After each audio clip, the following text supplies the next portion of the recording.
Matyti grįžusius po pietų, dar yra žmonės grįžtantis, prisijungs, bandom grįžti į laiko rėmą, kad paskui laiku pradėję pabaigtumėm. Kągi, the honor and pleasure to invite Professor Roels from University of Belgium.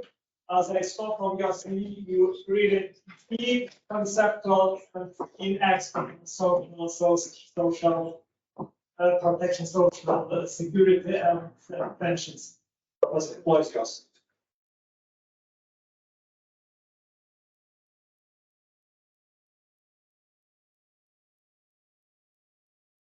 Good afternoon.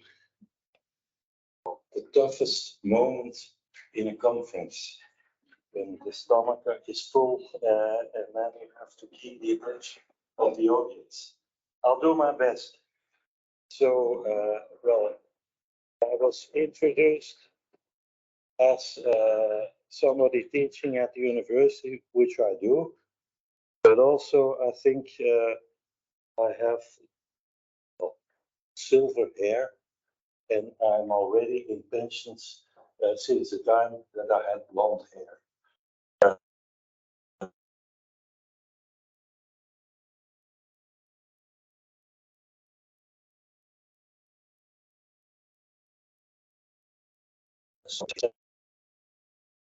Point of view.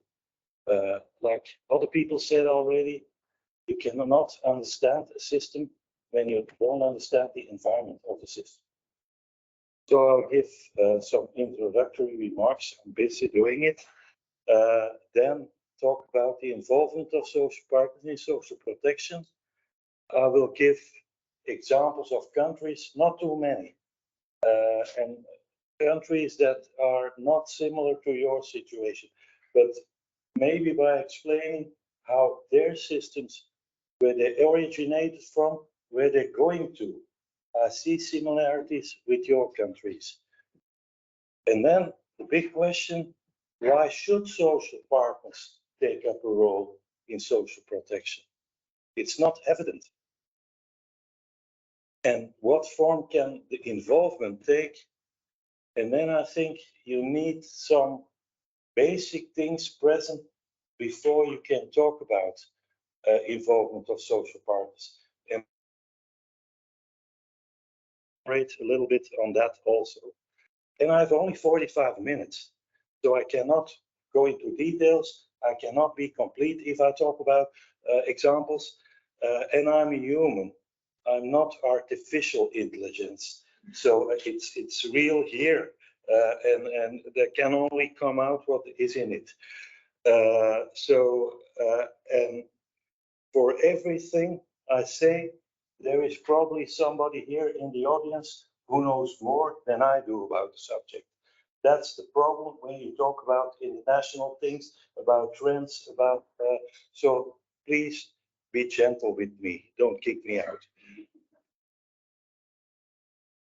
Pension systems, and it has been said already several times, are deeply embedded in a country's culture.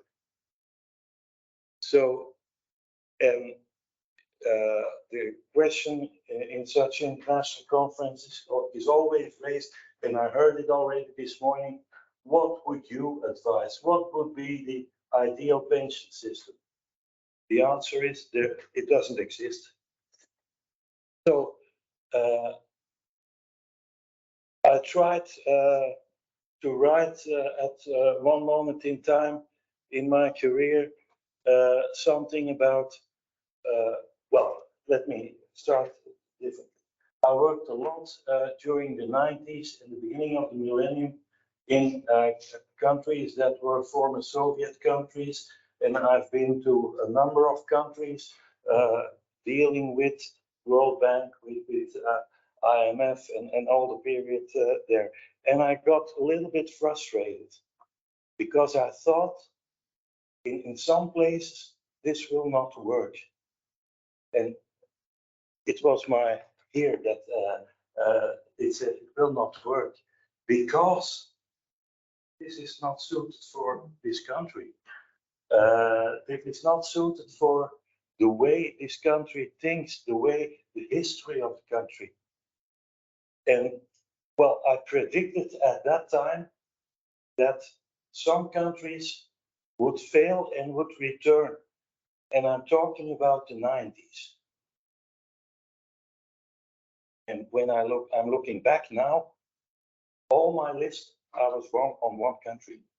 But I predicted that Poland would change. I predicted that Hungary would change.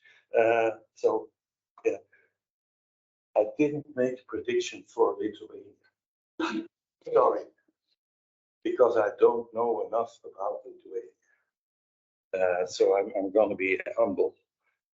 So it's also about the stage of development of the economy and the society. Is it a rural one, agricultural? Is it industrial? Is it the service industry? In what stage is the economy in? You need a totally different pension system for a rural economy than for an industrial economy. It will not work if you put the same system in the two. And then predicting on cultural things, well, I'm several degrees, but I'm also a sociologist. And then I went to the literature on culture, but culture in a sociological meaning. And I found some writers, and I tried to bring their concepts to pension systems. And Eve talked about Japan. Why is Japan this way? Because if you look at the scale that some of those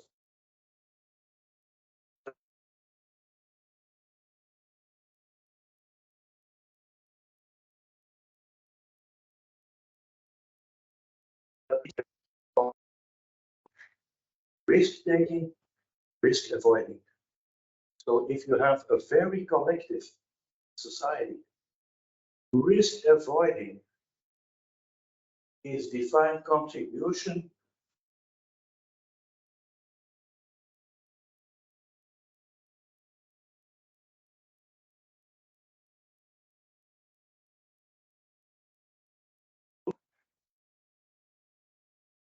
they have like the Japanese 401k type things, but they all want a sort of minimum guarantee, risk avoiding. History, evolution or revolution in pensions. We all say we should go for evolution, or most people say, but we had revolutions. We all had them. You had them, and I'm going to talk about some Western European countries. We had them with World War II. So World War II was definitely a mind changer. After World War II, you went to a very collective system, choice or not, and you had your revolution at the moment that that system collapsed in the 90s. And then that's the moment you really change the system, which you did. We had also moments in our system. We had funded systems in most Western European countries. We had them in my country. But due to the economical situation, they all went bankrupt, those systems. So nobody trusted any longer banks, and so then you go to a pay-as-you-go system. So you can only change profoundly when your society, when your economical system changes profoundly. And then the question about evolution or revolution, if you don't have that real big important change, which is a revolution, then all the rest is evolution and changing gradually, and maybe not every 6 months, but gradually, and always taking care of not hurting people. So, well, this is the transition systems, the transition periods, the cohorts that are treated differently. But that's the way you go forward with the system until the next revolution. Because if you really go back long term, what is long term? 20 years? Is that long term? 40 years? 60 years? 100 years? 500 years? No, pensions is the lifespan. What is the lifespan of a person? It's, well, hopefully around 80. I don't know what your life expectancy is in Lithuania, but it's probably end of 70, early 80 years. A little bit different for a man and a woman. So we always say pensions is until retirement age. In funded systems that pay out in capital, it's always until your retirement age. No, then it starts. Because we are doing a pension. The most important part is after retirement. And we forget about it because we give it to, you have to do it yourself. So paying out lump sums, you deny the problem because it's meant to be income after retirement. And you say, we don't care, it's up to you. No, well, ideologies play an important role. External influences play a very important role. Also positions, interests of people. I will talk as an academic. So I have academic freedom. And if I say things you don't like, please have patience with me. My objective is only to give information on what other countries do, what worked, what didn't work, to give you material that gives you inspiration. And I will try to avoid telling you what you should do. You should know your situation better than I do. And having worked in a number of countries internationally around pension reforms, I know that I should be very humble and that I can only work with people, but not say that, and that is my frustration also from the 90s, where there were people coming in and saying you should do this. What is the objective of a good pension system? It's deliver income means when retired. And what do people expect it to be? That is to be stable and secure. They expect to get something trusted. And then the last is understood. A lot of people say understandable. If I say presentation on pensions, people should understand it. No, that's the wrong approach. It should be understood because we think that people will understand what we are saying. Now, in most cases, people don't understand what we are saying. We try to explain, and with concepts, it's about trust, and people maybe don't have to understand the system. If they really trust the system, they don't have to understand it. That's what people expect in most cases. Because beyond the standard thinking about pensions, what I say now, I know, but this is what it is for people. And then some people add other objectives for pension systems. The long-term financial stability of the country, of course, it's important. But is that the pension policy that's going to give it? Develop of the financial markets, of course, it's important.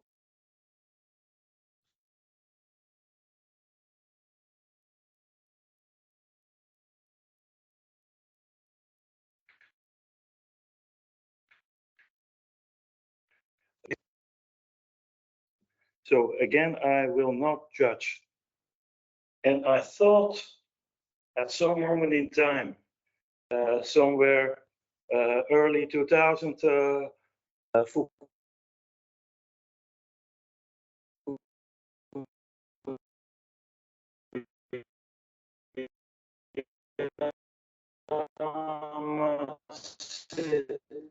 are different models for social protection. And you cannot talk about the role of social partners in social protection without referring to those different models. And again, it's not judging that I do here, it's just observing that there are differences.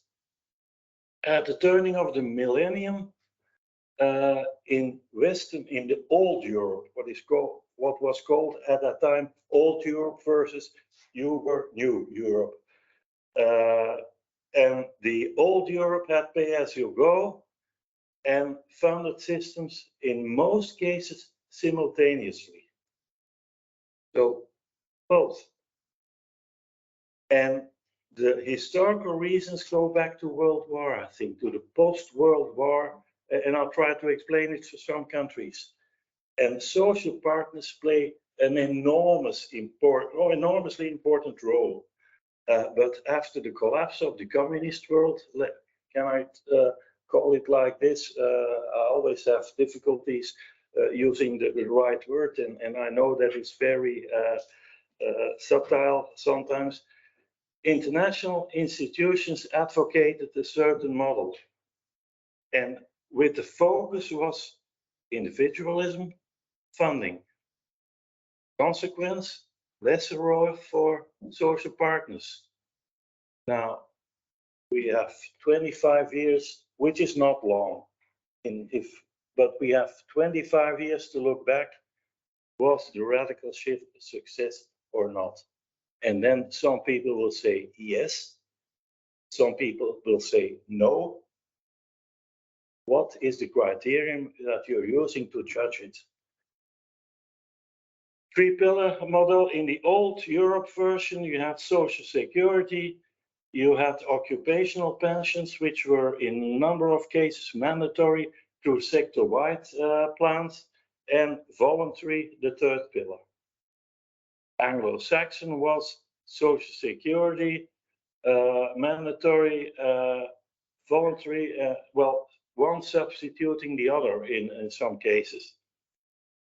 So the three-pillar model of the World Bank, the famous book Adversing the Old Age Crisis, well, you had the mandatory publicly managed first pillar, privately managed second pillar, voluntary privately managed third pillar. There was no occupational pension in the concept. It didn't exist. Financing, taxes or funded. And that first pillar, well, you have it, so I don't have to explain it. It's your system to a certain extent. Now, I don't know whether this is, you can read it. Well, you have somewhere an association of the paritarian institutions, those who are where social partners are involved. I asked those people to give me the list of the countries where social partners are involved in Europe in dealing with pensions. First column, that's the one on pensions, because you also have involvement in other parts of social protection, like healthcare, like education and training, unemployment, long-term care. But on pensions, Belgium, Denmark, Finland, France, Germany, Iceland, Ireland, Italy, Liechtenstein, a small country, but Luxembourg, the Netherlands, Sweden, Switzerland, and well, no longer in the EU, but the UK. Social partners are to some extent also involved. But I could also cite, even in the US, you have plans managed by social partners. They do exist. So in the US, maybe not a big success, but it comes back a little bit again. I heard that's where I will go to. First, Holland, the Netherlands. State pension started early 20th century, but they had already some forms of occupational pensions in the 19th century. And then 1947. Why that date? 1945, end of World War. After the World War, the powers of the country came together, which were government, employers, employees. And it happened in a lot of Western European countries after the war. Because they said, well, we come out of this war. And what was the reason of the war? It was nationalist economic competition, one country against each other. And it was also caused by the economic crisis of the 30s with a huge unemployment and huge inflation then. So, and the country is almost in ruins. I will repeat it when I talk about Germany. So what do? They made an agreement. We did it in Belgium also. Our social security dates from right after the war. And an agreement between social partners and the government. And they said, okay, we have to rebuild the country. So employers have to do their best to reconstruct the country. Employees, unions have to do their best. So it means social peace, no strikes, no, we will also do our best to rebuild the country. And the government says, okay, we're gonna support it by creating a social security that we don't get again in those situations of the 30s where people are like in the streets on poverty. So they all had their role in the game. And it was an agreement. It was discussed, and there was like a common national agreement to do it this way. And in 47, they started the social security. And in Holland, it's a Protestant country, where some other countries are not or Catholic more. So in a Protestant country, egalitarian, same pension for everybody. And then also in end of the 40s, beginning of the 50s, the employers and the unions among themselves, so the social partners said, well, we are going also for occupational pensions, but we will not compete. So one company will not compete with another company on social security issues. So, and that's the intellectual reason in Holland behind those industry-wide pension plans. They said, instead of doing it all on each individual company. They said, we're going to do it we're going to negotiate. We're going to make a deal. We're going to give up. Unions said, we're going to give up some of our salary demands. So we do a salary sacrifice and we put it in pensions. And employers said, okay, we're not going to play against each other on this one. We're going to do it for the whole industry sector, whether you are in a big construction company or a small one, whether you are in a chemical company which has a big plant or a very small seller. No, everybody joins. And the same, we don't compete on social security things. Pension is a social protection thing. It's not social security in a sense that the state organizes. And it's mandatory, but it's not mandatory because the parliament said you have to do it. No, it's because employers and unions together said we're going to do it. And they went with their collective agreement to the parliament and said, please make it compulsory then, our collective agreement. That's the way it works. The way it works in a number of countries. So in 38, right before the war, 8% of the working population had occupational pension. Now it's over 90%. And well, it still exists on company level also. What is the structure?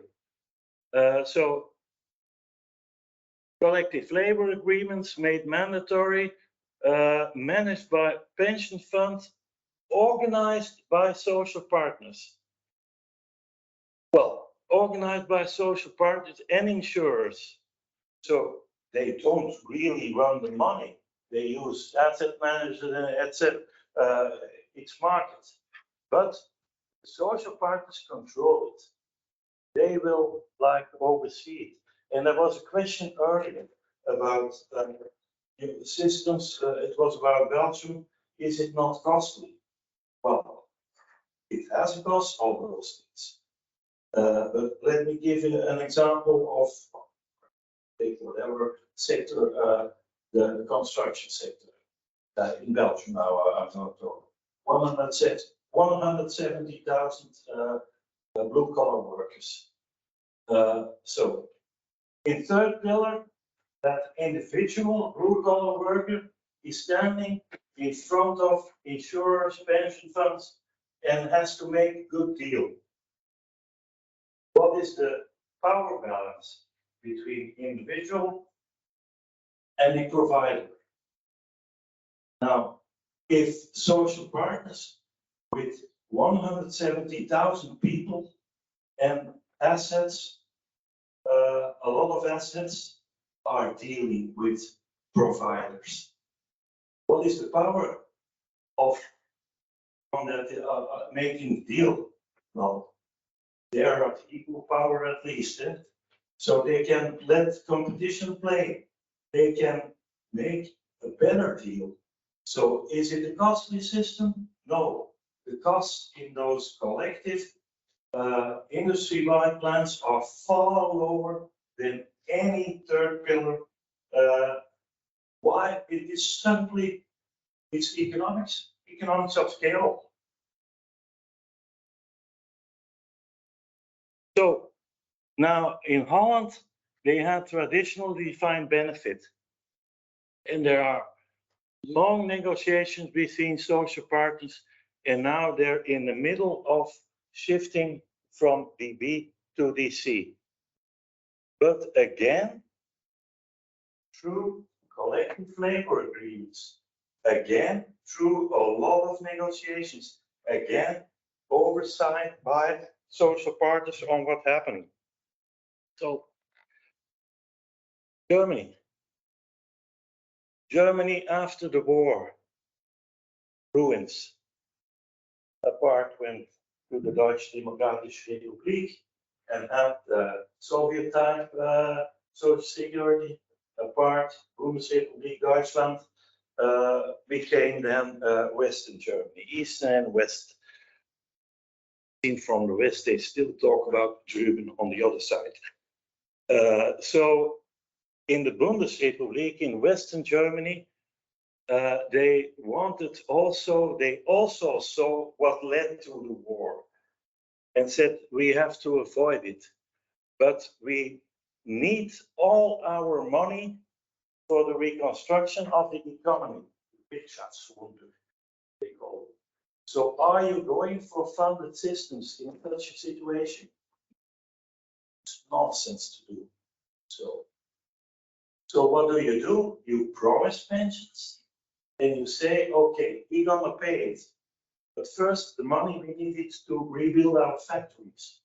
So, and we're gonna put in our books of the company a liability, and then we're gonna create a reserve. We're gonna say part of the assets of the company are meant for pensions, and this system worked. You cannot deny that it worked, looking back now.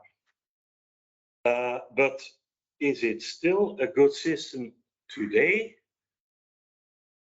That's maybe questionable, because Germany today is not a Germany of in ruins of the end of the 40s. But also collective bargaining. So a big role for employers and employees in the system. And today they have 5 different forms of occupational pension, but they say also, isn't it time to shift a little bit more to the individual? So that brings me to something.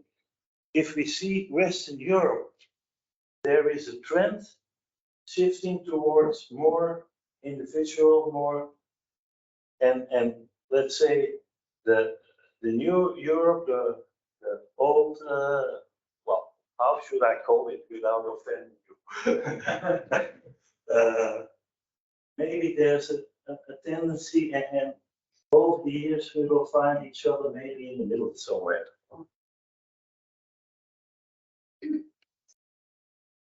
So more pension funding. So in the West, 68% of manufacturing companies have some form of pension plan. In the East, it's only 45, and in number of people, it's less. And there were reforms going on. The first was the Riester, then we had the Roeroprente, names of ministers, and well, they also predict this was more a third pillar, where they said that also employers and employees could make deals on company level to pay those Riester, those third pillar plans, but it didn't work out. So it was, in fact, Riester was almost a failure. Then in 2018, they established pure DB in, well, those 5 different forms were all DB. Now they said you can also employ, you can do DC. And they could also make agreements with the employees for salary sacrifices. But in practice, it was, again, through social partners. You could also install auto-enrollment into an employee salary sacrifice arrangement.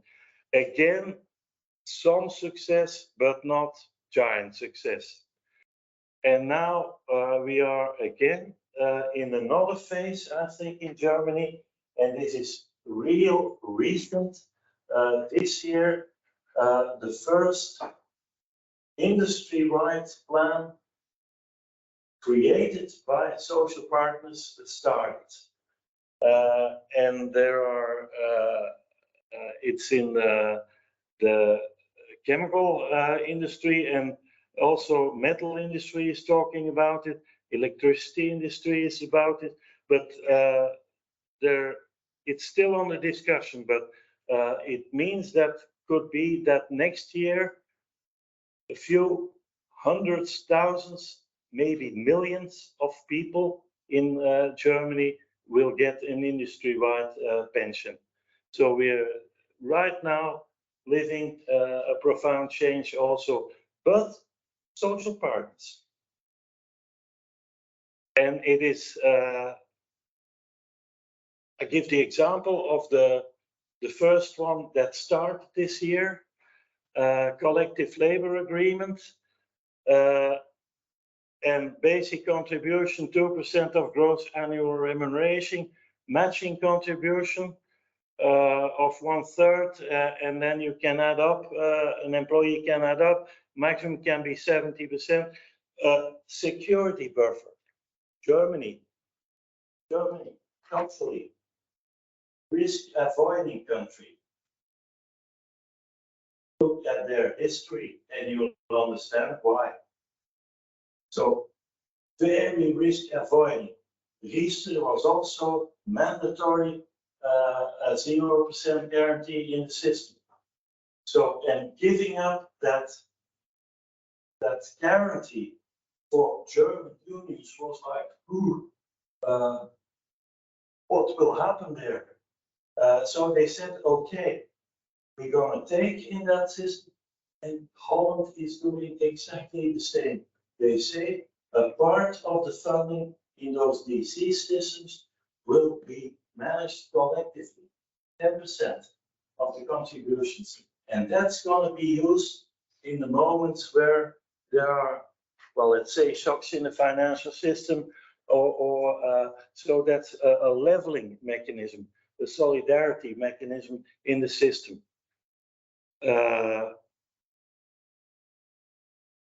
Let me go to Finland.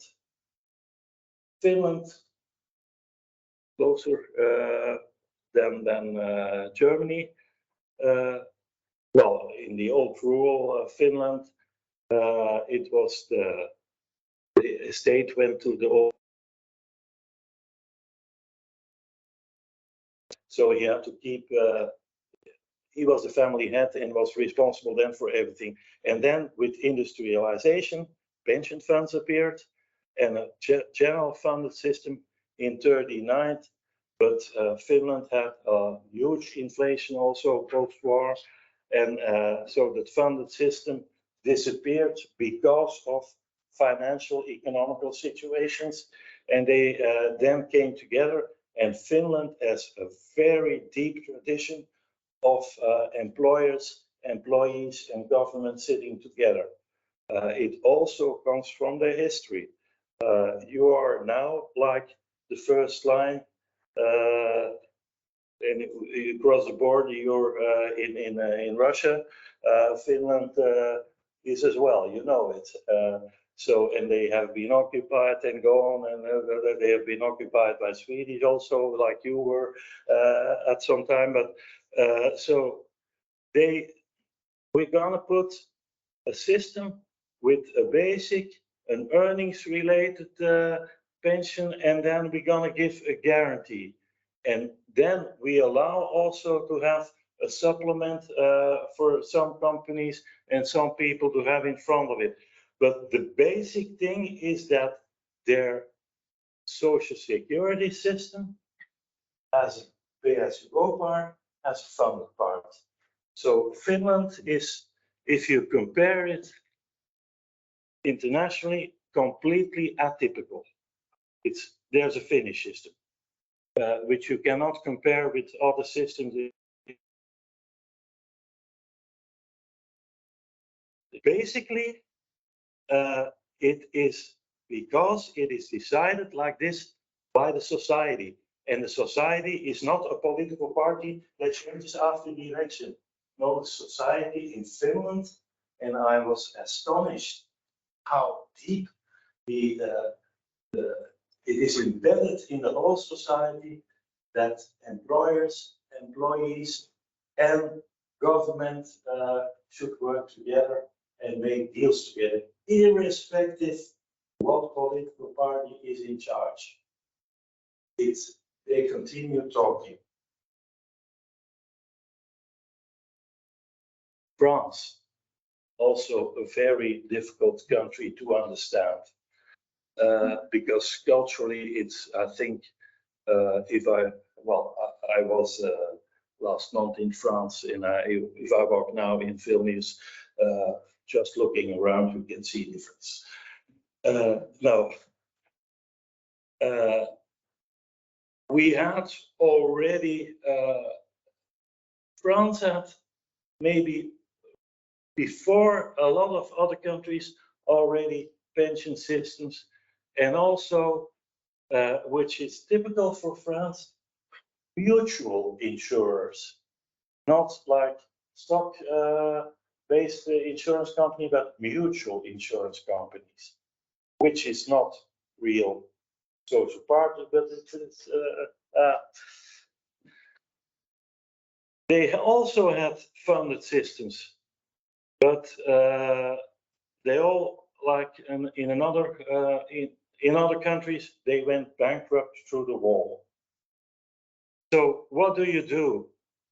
Post-World War, revolution moment.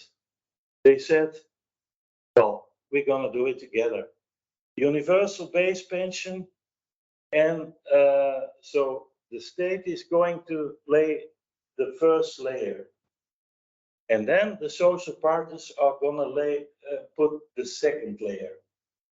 And social partners negotiated and said, well, we're gonna do a defined benefit system, which was in the demographics, and it was possible at that moment. And we're gonna make collective labor agreements, and we're gonna make it mandatory. We decide, social partners decide, not the government, we decide to make it mandatory. We're not gonna compete with each other on social protection. It should be good and should be well organized. So, and that's the system, assiradimo, they call it, and now they merge two systems. Is it social security? No, it's not technically, but for a French citizen, it is considered to be so. The French don't make the difference between the state system and that second pillar managed by social partners. It's their pension. And explaining that, no, this is managed by this one group. Yeah, I want to have my money. And then the French make a difference between a regime complémentaire and a regime supplémentaire. So, and well, I worked a little bit in France also. Well, I speak French. It helps with French people to speak French because they don't speak other languages. So I made in the beginning the error I was thinking out of my reasoning, occupational pension is it's a complementary plan. No, supplementary. Whole confusion. Now, but also there's so much into negotiation on paritarian level employers unions that also they're supplementaire. The supplementary that comes on top on that pay as you go complementary is negotiated for a big deal by social partners. Yes, but don't worry. Be happy. So the social partners do continue to put most emphasis on their first and second, but there is a shift towards funding, undeniable. So we have already a whole family on more individual products, which are close to third pillar. But sometimes, is it the third pillar? Is it an occupational? Well, how do we define it? It's a thin line. So now we have defined contribution plans. And well, I'll let you read some of those things, lump sum, early withdrawals, but also we have long-term savings plans. They're not pension plans, they're saving plans. But if I look upon them and that long-term saving plan, and I compare it to some of the plans you have in your country, they're very similar. But they're not called pension plans. So there is that shift. But if we look at the market, the social partners are still very, very dominant in the market. And the third pillar, the individual retirement accounts, are mostly for those professions, those people that are not in traditional labor. And more, I think Yves said it also, we have a shift to the gig economy and they're not fitting into the traditional social partner negotiation model. So there you will find in France the individual retirement accounts. What do we learn? There's a typing error. The social partners model remains to be considered not as a meal, but as a means for broad membership and societal acceptance. It's a tool. And there's a tendency toward pure defined contribution, although there is still in a number of countries a demand for smoothing mechanisms.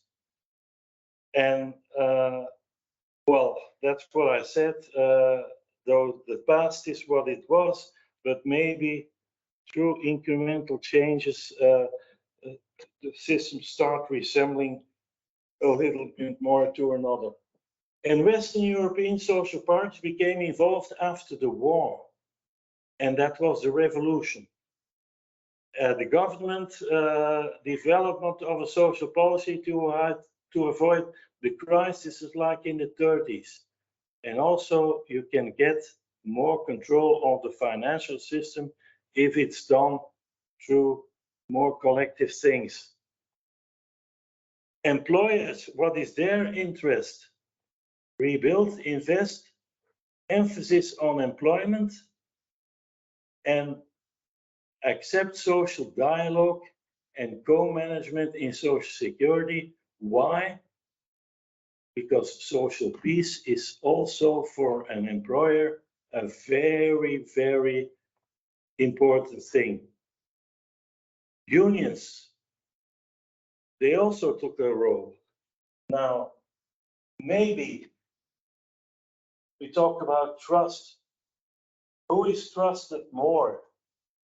Your employer, your union? Well, in some countries, definitely they are trusted more than other institutions. So it's also gaining trust. But the idea is not shared everywhere. And now I'm going to ideology.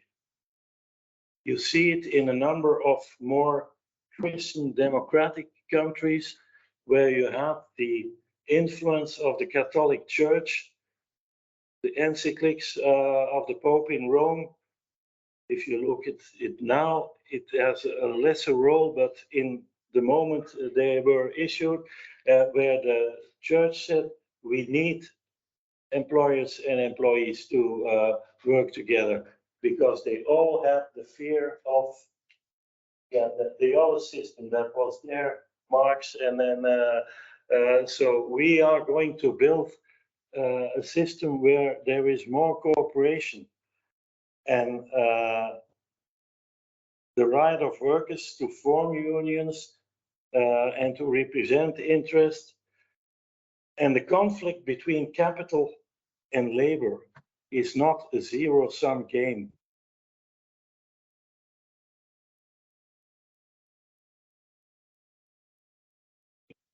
But it should be a positive game where both win. And I think pensions could be such a game where you win from working together. Important topic in social dialogue, link with collective wage negotiation. Social peace is crucial. And managing things together forces a union to go out of that pure conflict model. I'm against the employer. No, we have to work together. also the employer, maybe. And then when deals are negotiated, there's a fair chance that there's going to be more acceptance, more trust. Social parties can be involved at different levels: collective bargaining, collective labor agreements, company level, industry-wide level, national level. You can participate in the management. Well, of course, participate working with consultants and people advising you and helping you. You can oversee some things, you can co-manage it, you can work in law preparation with social partners. All models, all different types exist. But you have some prerequisites, and this is my last one. You need strong and trusted social partners at different levels. If you want it on the level of a company, you want it in an industry sector, you are on the level of the state, they should be representative and regarded as being representative. And you need a government that allows social partners to play a role. And then you need that institutional framework that allows for, this is about law, that you allow to do it. And to have binding collective agreements. And it should be also a culture of respectful agreements and disagreements. You should not always agree, but you should be respectful with each other.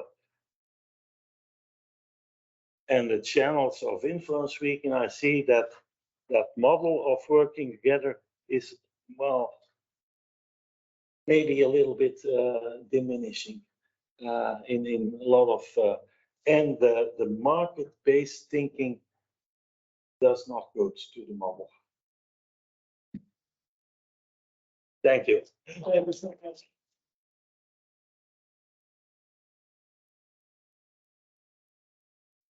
Let us take the questions and answers after the That's up to you. The next presentation, because it's kind of like this. Thank you. Thank you. Leisim pakviesti Simoną Krėpštą. Simonas yra Lietuvos banko valdybos narys ir jis papasakos taip pat apie tokio turbūt idealaus sprendimo, kurio, kaip mes čia išsiaiškinom, turbūt niekada nerasim tikrai nuolatinėse paieškose, būsim paieškas, ko reikia, kad sistema būtų tvaresnė, stabilesnė, daugiau pasitikėjimo turintis. Ačiū organizatoriams už pakvietimą.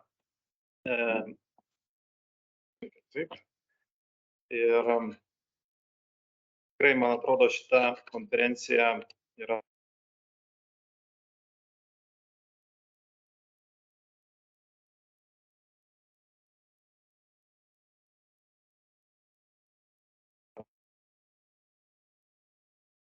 dar vienas svarbus aspektas, kad puikiai žinoma, kad visi sprendimai, kurie priimami susijęs su pensijomis, jų tikrieji rezultatai pasimato po 20, 30 ar 40 metų. Todėl be abejo, jie turi būti labai pamatuoti, vertinti, sutarti, išdiskutuoti ir jais turi būti pasitikima. Tai šiandien pabandysiu pakalbėti apie galimą idealų modelį Lietuvoje. Kaip ir minėjo gerbiamas profesorius, turbūt idealaus modelio nėra. Ir labai būtų sudėtinga, galima tą patį rezultatą pasiekti daugeliu skirtingų būdų. Tačiau Lietuvoje turime tam tikras veikiančias sistemos dalis. Ir turbūt ideali pensijų sistema būtų tokia, kuri veikia ir kuri be abejo generuoja pakankamą pakeitimo normą, pakankamas pajamas senatvėje. Tai labai trumpai, kalbant apie ateitį, reikia pažiūrėti, ką turime ir kokia buvo praeitis ir ką turime šiuo metu. Tai ilgai neužtrunka, puikiai žinote, kad šalies pensijų sistema sudaro iš esmės dvi pagrindinės dalis. Pirmoji pagrindinė yra valstybės sodros pensija, PSU sistema, kurioje dalyvauja visi iš esmės dirbantis asmenys, 1,5 milijono asmenų ir duotuoju momentu gauna apie 600 tūkstančių asmenų sodros pensiją, kuri sudaro didžiąją dalį jų pajamų. Turime kaupiamąją pensijų dalį, kurioje nominaliai dalyvauja taip pat 1,4 milijono žmonių, tačiau aktyviai kaupia tik tais pusė tiek, maždaug 770 tūkstančių aktyviai kiekvieną mėnesį dalyvauja kaupime dėl įvairių reformų ir kitų aspektų. Didelė dalis žmonių yra sustabdę kaupimą ir tai paaiškina, kodėl tam tikrų asmenų išmokos baigiant kaupimą ir pereinant į pensinį amžių yra tokios mažos.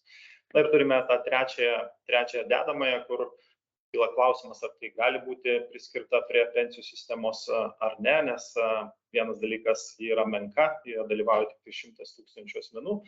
Antras dalykas yra tas, kad iš trečiosios pakopos yra leidžiama atsiimti visas lėšas vienu kartu ir, kaip minėjo gerbiamas profesorius, kyla klausimas, jei tai yra tam vadinama lump sum, vieno mokėjimo sistema, tai gali būti traktuotina kaip socialinis draudimas, nes žmonės dažniausiai tokias išmokas panaudoja vienkartiniams pirkiniams, kelionėms ar panašiai. Pirmoji pakopa, kaip minėjau, pati svarbiausia ir veikianti Lietuvoje nuo nepriklausomybės. Ką turime šiuo metu? Šiuo metu turime, kaip britai sako, not great, not terrible. Nei puikiai jinai veikia, bet tikrai negalėtume pasakyti, kad jinai veikia prastai. Pakeitimo norma, kurią užtikrina ši sistema, jinai sviruoja laike, bet jinai siekia apie 45%. Matėme, žiūrėjus paskutinį 10-metį ar daugiau, jis svyravo tarp 40% ir buvo pakilus iki 50%, bet tas pakilimas buvo toks skausmingas, nes tuo metu turėjome krizę ir mažėjančius atlyginimus ir turbūt negalėtume džiaugtis, kad pakeitimo norma kilo tokiu būdu.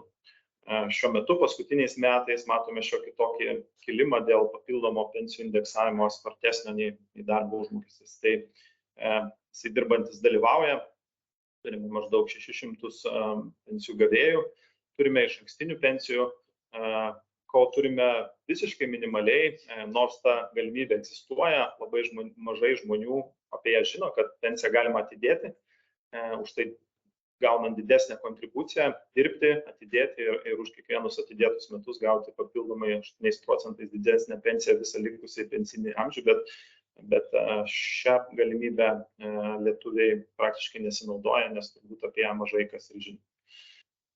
Antroji pakopa, matome, kad jinai startavo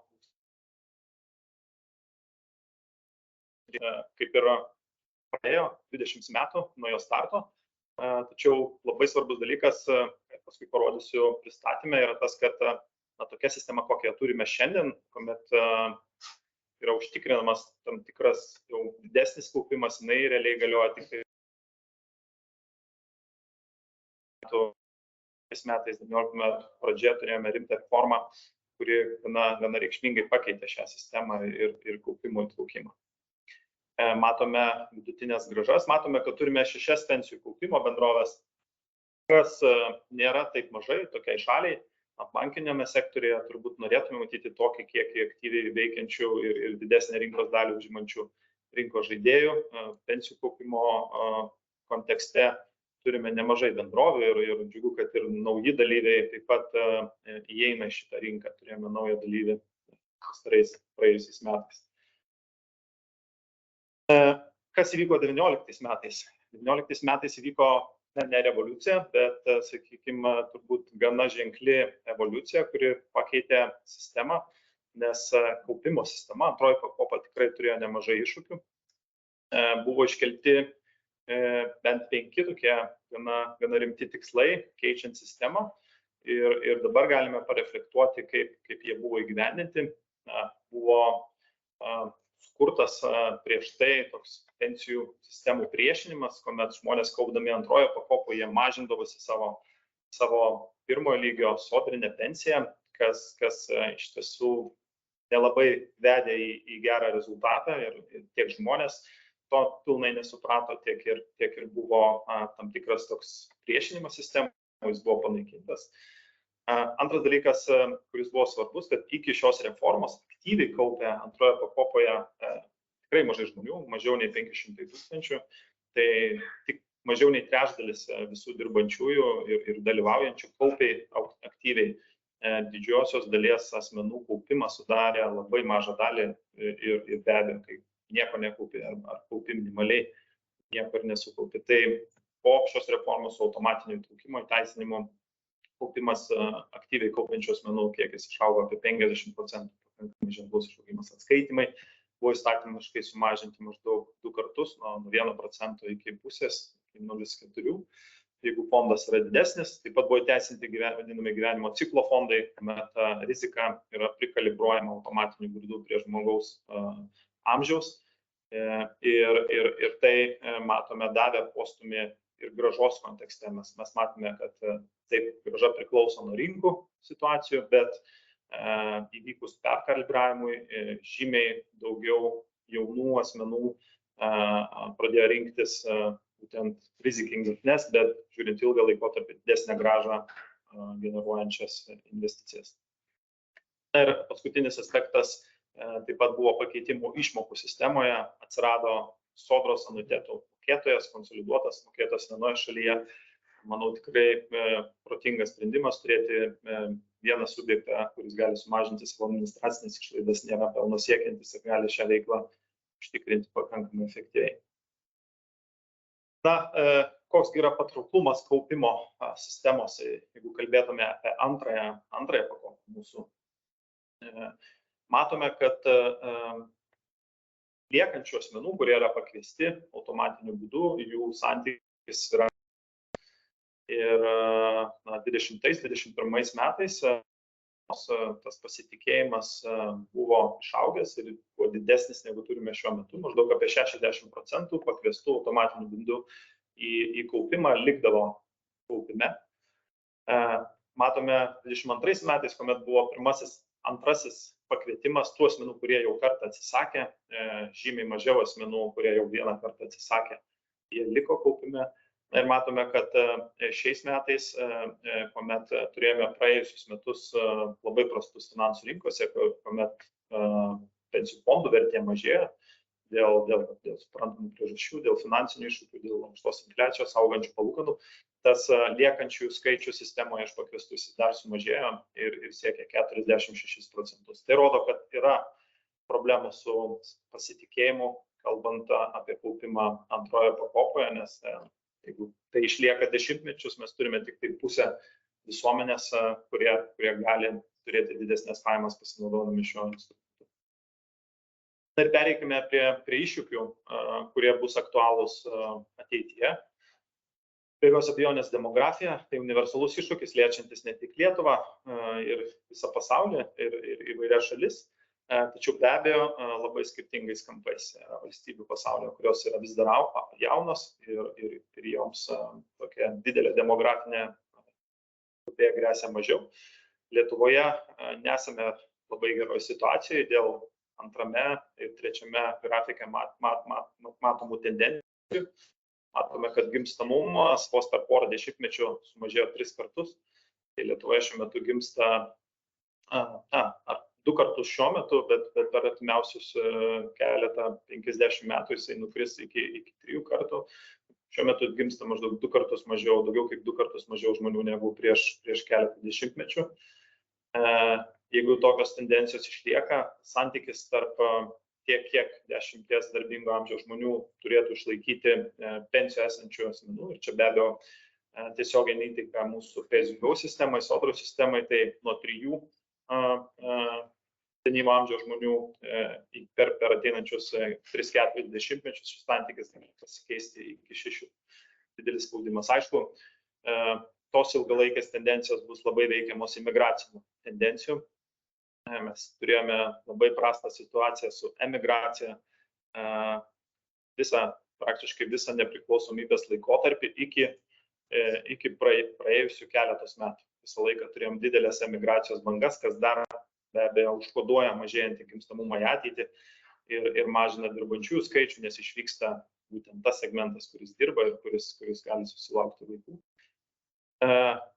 Karas Ukrainoje, Rusijos agresija turėjo tokį netikėtą poveikį, turėjom daug atvykstančių asmenų ir gana didelė dalis tų žmonių įsidarbino Lietuvoje, tai keliasdešimt tūkstančių asmenų pradėjo dirbti Lietuvoje. turėjome net ir populiacijos išaugimą ir tai iš esmės, aišku, švelnina situaciją. Tai viskas priklausys, kaip imigracijos trendai judės ateityje ir be abejo jie gali gana reikšmingai pakeisti būtent spaudimą mūsų pensijų sistemai.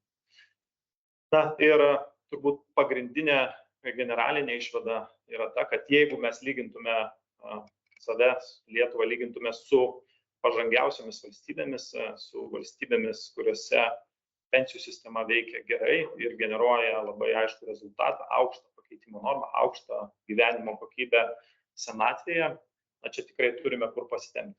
Ir man atrodo, kad daugiau nei 3 dešimtmečių atgavus nepriklausomybę mes jau tikrai esame pribrendę iškelti aišku tikslą ir bandyti jį pasiekti, turėti 70–80% pakeitimo normą ateityje. Tai be abejo neatsitiks rytoj, bet tam, kad tą turėtume, reikia priimti papildomus sprendimus. Šiuo metu, kaip minėjau, mūsų pakeitimo normą balansuojam tarp 40–50 pakeitimų. Kodėl taip yra? Yra 3 pagrindinės priežastys.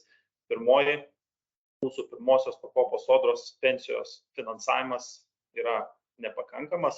Jis yra gerokai mažesnis, beveik 2 kartus mažesnis negu vidutiniškai Europos Sąjungoje. Europos Sąjungos šalis skiria daugiau socialinio draudimo sistemai beveik 11%, mes skiriame apie 6%. Antras aspektas, tose šalyse, kur pakeitimo norma yra didelė, kaupimo sistema, mūsų atveju ta antroji pakopa yra žymiai stipresnė ir kaupimo normos yra didesnės. Ir trečias dalykas, Lietuvoje tikrai tas profesinės pensijos, kaip žinia, neegzistuoja. Profesinių pensijų nėra ir be abejo jos negeneruoja taip pat pajamų senatvėje. Na, ar ta antroji pakopa, kokia jinai nauda, tokia, kokia jinai yra šiuo metu duoda, ir čia vėl yra įvairių diskusijų viešoje erdvėje. Na, ir čia atsakymai yra dvejopi. Viena vertus, tie asmenys, kurie kaupia visą laikotarpį nuo 2004 metų maksimalia apimtimi ir yra šiuo metu sukaupę jau pakankamą kiekį lėšų, kurios leidžia įsigyti anuitetą. Tas vidutinis anuitetas, kurį sodros administruojama bendrovė parduoda asmenims išeinantiems į pensiją, siekia 67 eurus. Ir tai yra maždaug 8% jų konkrečiai tų asmenų pajamų. Tie asmenys, jie matome, šiuo metu gauna virš 800 eurų pensiją, tai yra daugiau negu vidutinė pensija, tai rodo, kad tai didesnių pajamų asmenys. Ir pakeitimo norma, kurią užtikrina dabartinė pensijų pakopa, būtent tiem asmenim, kurie įsigyja anuitetą, jinai siekia apie 5%. Ar tai daug ar nedaug? Čia gali būti įvairių atsakymų. Viena vertus tai yra tikrai nedaug. Antra vertus, jeigu mes sakome, kad ta sistema iš esmės veikia taip, kaip turėtų veikti kaupimas tik tais nuo 2019 metų, tuomet buvo aiškus pasirinkimas, arba žmonės kaupia pilna apimtimi, arba stabdo kaupimą, arba išeina iš sistemos. Per tokį laikotarpį sugeneruotas rezultatas galbūt ir nėra pats blogiausias. Tai yra kitas būdas pažiūrėti į antrąją pakopą ir tai rodo aišku minusą, bet taip pat ir paaiškina, kodėl tiek žmonių mažai pasitikė antrąją pakopą ir yra nepatenkinti, kad tos pajamos iš antrosios pakopos yra tokios menkos. Tai matome, kad labai didelė žmonių dalis yra sukaupusi visiškai minimalias sumas. Ir čia matote, kiek žmonių kiekvienais metais gauna vienkartinės išmokas iš antrosios pakopos. Tai reiškia, jie sulaukia pensinio amžiaus ir yra sukaupę mažiau nei 5000 eurų, kuomet galima pasimti išmokėjimą vienkartiniu būdu. Ir kiek asmenų įsigyja anuitetą, tai dažniausiai yra asmenys, kurie yra sukaupę jau ženklesnę sumą pinigų. Ir matome, kad 10 000 gauna vienkartinės išmokas, siekiančias vos kelis tūkstančius eurų. Ir be jokios abejonės tie žmonės tuomet yra nusivylę, bet yra akivaizdi priežastis, kodėl taip įvyko. Jie tiesiog nekaupė, būdami šioje sistemoje, jie nekaupė, buvo susistabdę kaupimą arba kaupė visiškai minimaliai, todėl be abejo ir nesukaupė. tas tikrasis anuitetas praėjusiais metais jų įsigijo tik tais 1000 asmenų. Tai vėlgi augimas, matome, yra didelis nuo 22 metų, nuo 20 iki 22 metų skaičius auga kartais, bet vėlgi tik tais 1000 asmenų kiekvienais metais įsigyja anuitetą. Tai rodo vėlgi, kad kažkuria prasme mūsų ta kaupimo sistema nors ir veikia 20 mečius, bet ji yra tam tikroje vaikystės stadijoje. Na, mes pabandėme pamodeliuoti, kas būtų, jeigu ir jeigu ši sistema kaupimo išliktų tokia, kokia yra, su dabartiniais įmokų dydžiais, kokią pakeitimo normą ar kokią rezultatų tai galėtų generuoti tiems asmenims, kurie dabar įsijungia į kaupimą ar įsijungia šiek tiek anksčiau, bet planuoja jame dalyvauti visą darbingą laikotarpį, 40 maždaug metų, ir kaupti tą pilną apimtimi, kuomet tiek žmogus 3% nuo atlyginimo sumoka, tiek ir valstybė, ar kitaip tariant visuomenė taip pat prideda savo kontribuciją. Tai dabartinės sistemos tas laukiamas rezultatas, jeigu žmogus kaupia pilną apimtimi visą darbingą laikotarpį, jisai nėra toksai mažas. Mūsų skaičiavimas tai siekia maždaug apie 1/3 papildomos pensijos prie būsimos sodros pensijos arba maždaug 12% papildomų pakeitimos normos. Be abejo, viskas priklauso, kaip vystysis sodros pensija. Taip pat, trečiojo scenarijų paskaičiavome, kas būtų, jeigu sodra sugebėtų per ateinančius 10 mečius užtikrinti 50% pakeitimo normą. Be abejo, priimant tam tikrus sprendimus, bet darant prielaidą, kad sodra sugebės užtikrinti ir toliau 50% pakeitimų normą, tas priedas natūraliai būtų mažesnis ir siektų maždaug 25% ateinančius iš kaupimo. Vidurinis scenarijus rodo vieną iš būdų, kaip galėtume pasiekti tą vakarietišką pensiją. Tai tuomet kaupimo normos turėtų augti maždaug 2 kartus. Tai tiek, kiek siekia šiandien kaupimas, jeigu norėtume, kad ta papildoma indėlis iš kaupiančiosios dalies siektų maždaug 20 procentinius punktus pakeitimo normos ir tai leistų gale dienos užtikrinti tą 70% bendrą pakeitimo normą, tuomet kaupimo reikia maždaug 2x didesnio negu jis yra šiuo metu. Darbdavių įsitraukimas, kaip minėjau, tų profesinių pensijų iš esmės neturime. Ir kas dar taip pat yra akivaizdu, kad dabartinėje antroje pakopoje darbdaviai gali dalyvauti. Jiems net yra suteikiamos ir mokestinės paskatos dalyvauti šioje sistemoje, tačiau jų dalyvavimas yra labai menkas. Antroje pakopoje darbdavių įmokėtos įmokos sudaro 0,01% nuo visų įmokų. Tai turint galvoj, kad antroji pakopa sukauptas turtas siekia 6,5 milijardo, maždaug 10% BVP. Tas indėlis yra iš esmės niekinis.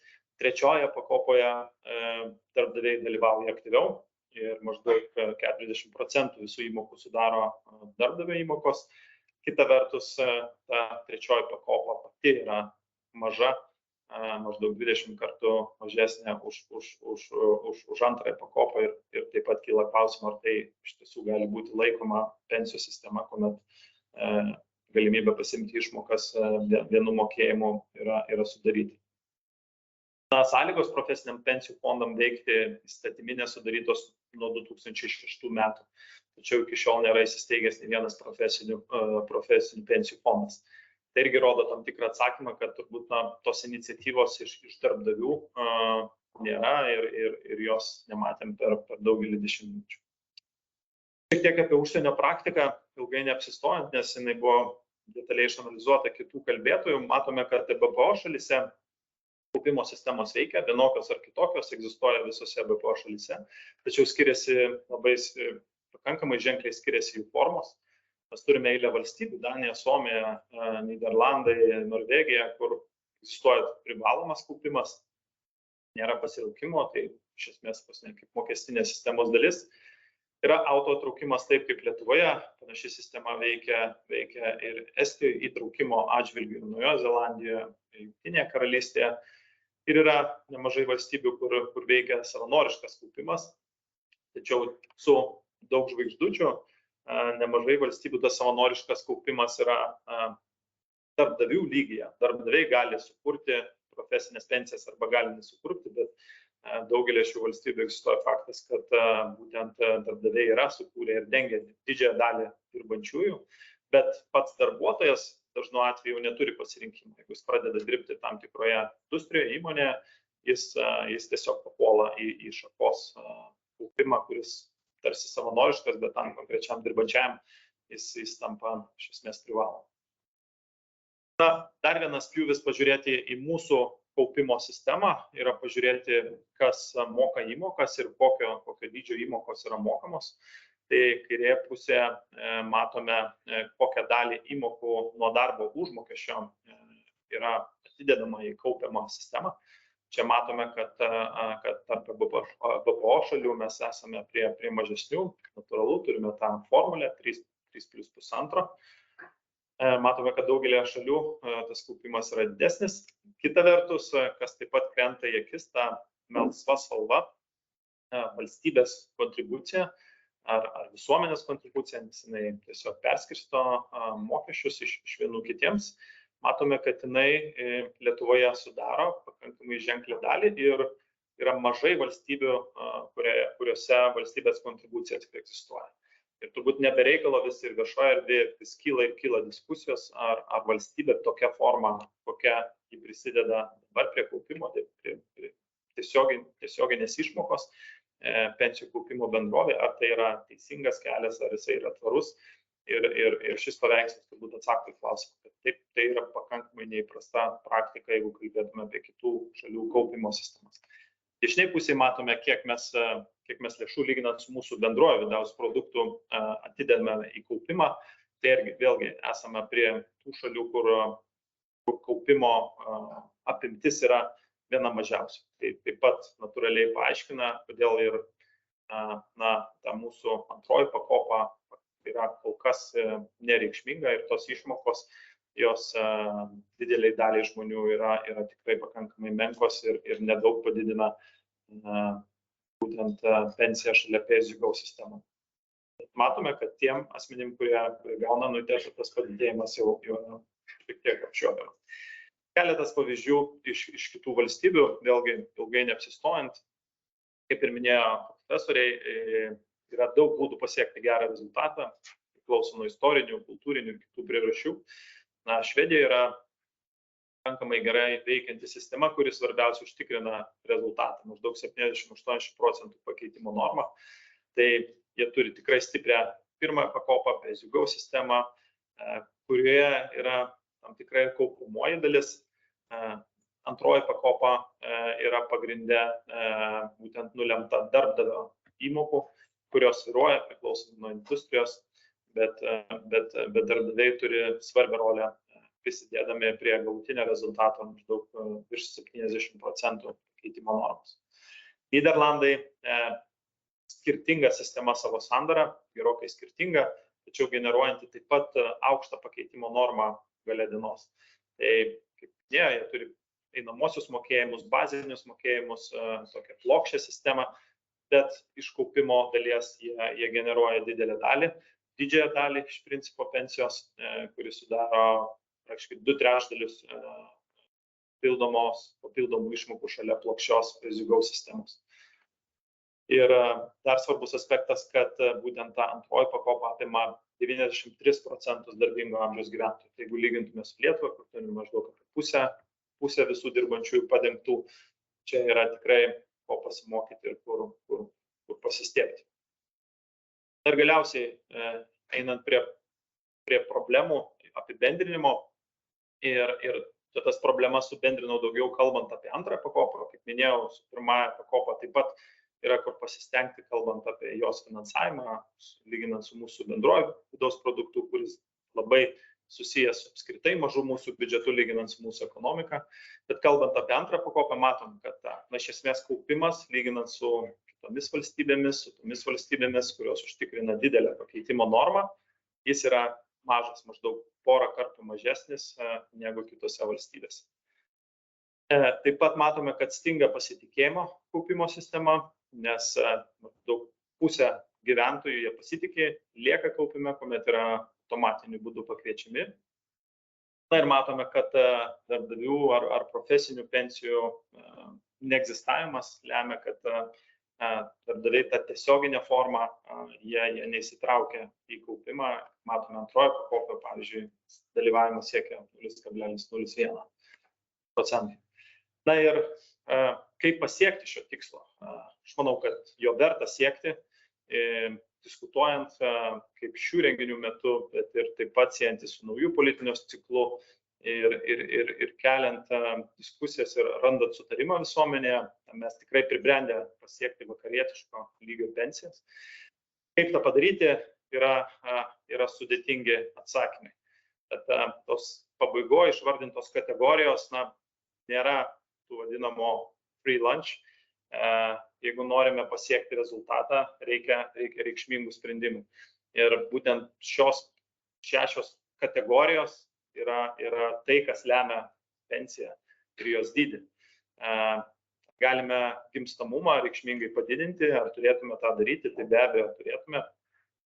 Mūsų gimstamumo rodiklis yra maždaug 1,6. Per COVID tiesa jis labai smarkiai nukrito, bet greičiausiai tai buvo laikina ir ar galėtume jį padidinti, turbūt galėtume, bet tam, kad užtikrintume tą demografinį balansą per keletą ateinančių dešimtmečių ir atsisakytume spaudimo, gimstamumą turėtume padidinti 3 kartus. Tai tokio gimstamumo Europoje nėra ir turbūt net ir arabų šalyse sparčiai augančiose tokio gimstamumo taip pat neįmanoma pasiekti. Imigracijos skatinimas taip pat yra vienas iš būdų pasiekti geresnį balansą ir sustiprinti visų pirma pensijų sistemą. Bet vėlgi skaičiai, kuriuos reikia pasiekti, tai maždaug turėtume, tam, kad išlaikytume demografinį balansą, reiktų maždaug po 20 000 papildomų imigrantų kiekvienais metais arba apie 600 000 imigrantų per ateinančius kelis dešimtmečius. Tai tikrai reikšmingi skaičiai, kurie taip pat kelia abejonę, ar tai galima pasiekti, turint galvoj, kokią socialinės įtampas kelia įvairiose šalise imigrantų antplūdžiai. Mokesčių didinimas į pensijų sistemą be abejo irgi yra vienas iš teorinių būdų, tačiau matant, kaip sunkiai juda mokestinė sistema šiuo metu, kurios kontribucija į biudžetą siekia turbūt 0,1 ar 0,2% nuo BVP, iš esmės negeneruoja daug pajamų ir kokios yra diskusijos ir koks apskritai yra mokesčių lygis Lietuvoje lyginant su kitomis šalimis, tai vėlgi klausimas, ar tai manoma pasiekti. Senatvės pensijos amžiaus ilginimas taip pat vienas iš svarbių dedamųjų, kuris gali bent jau laikinai pagerinti balansą ir galimybės mokėti didesnės pensijas. Bet vėlgi, čia būkime naivus, tai yra tiesiogiai susijęs su sveika gyvenimo trukme ir dirbtinai ilginti pensinį amžių, neturint proveržio sveikos gyvenimo trukmės kategorijoje, taip pat būtų dirbtinis ir nieko neduodantis sprendimas. Na ir tuomet 2 paskutiniai aktyvesnis ar didesnis kaupimas ir be abejo kokią formą tą padaryti. Ir darbdavių įsitraukimas turbūt mano įsitikinimu yra vienas iš būdų, apie kurį tikrai reikėtų aktyviau diskutuoti ir galiausiai įgyvendinti praktikoje, nes matome, kad daugelį šalių tai veikia, daugelį šalių tai užtikrina svarbų įnašą į pajamas senatvėje. Lietuvoje šis potencialas, šis rezervas nėra išnaudotas. Tai baigiant, man atrodo labai svarbu, kad tokiam strateginiam pokyčiam, kaip siekti vakarietiško lygio pensijas, didžiulis pokytis lyginant nuo dabartinio lygio, reikia be abejo strateginio sutarimo. Ir džiugu, kad tokie renginiai prie to tikėkimės prisideda. Be abejo reikia visuomenės pasitikėjimo ir diskusijos ir aiškumo visuomeniai, kodėl ir kaip galėtų būti keičiami ar vieni kiti parametrai. Man atrodo, turėtume aiškiai deklaruoti tikslą 70–80% pakeitimo normą, tokia kokia yra vakarietiškose valstybėse. Na ir vieni iš realiausių būdų, žvelgiant iš šiandieninės perspektyvos, tai pasiekti, mano galva veda į didesnį darbdavių įsitraukimą į kaupiamąją sistemą. Ačiū už dėmesį ir geros diskusijos. Dėkui, ačiū Simonai, jums labai. Klausiu, kadangi pristatėt, kiek darbo užmokesčio Lietuvoje, kitos šalis, kiek visuomenės atideda pensijai. Aš pažiūrėjau Google, mes esame panašus amžius, jaunesnis 5 metais, bet ne tais kartus, svarbu, kad panašios kartos. Bet man bazė, sakykime, kiek jums ir man procentų reikia atidėti, kad mes 65 išeiti 80 procentų. Dabar, kiek, nes aš suprantu, reikia atidėjimo trukmė ir suma, 2 faktoriai, kurie lemia. Tai koks maždaug procentas kokiai kartai reikalingi? Tai, kaip ir minėjau, mes darėm tą skaičiavimą, kad jeigu kalbėtume apie kaupimo sistemą, nes galime atidėti mokant didesnius mokesčius sodrai, taip pat yra kaupimas su sąlyga, kad mes gausime. Bet jeigu apie kaupimo sistemą, tai maždaug 2 kartus daugiau negu numato dabartinis bazinis modelis, kuomet 3,5% pasiekia 4,5%. Jeigu jūs dar turim, Tai iš esmės turime beveik 10%.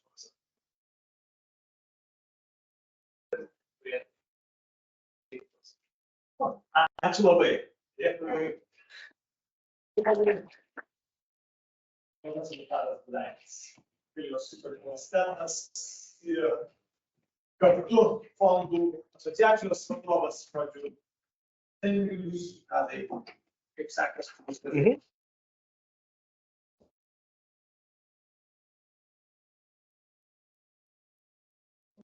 Profesinius fondus.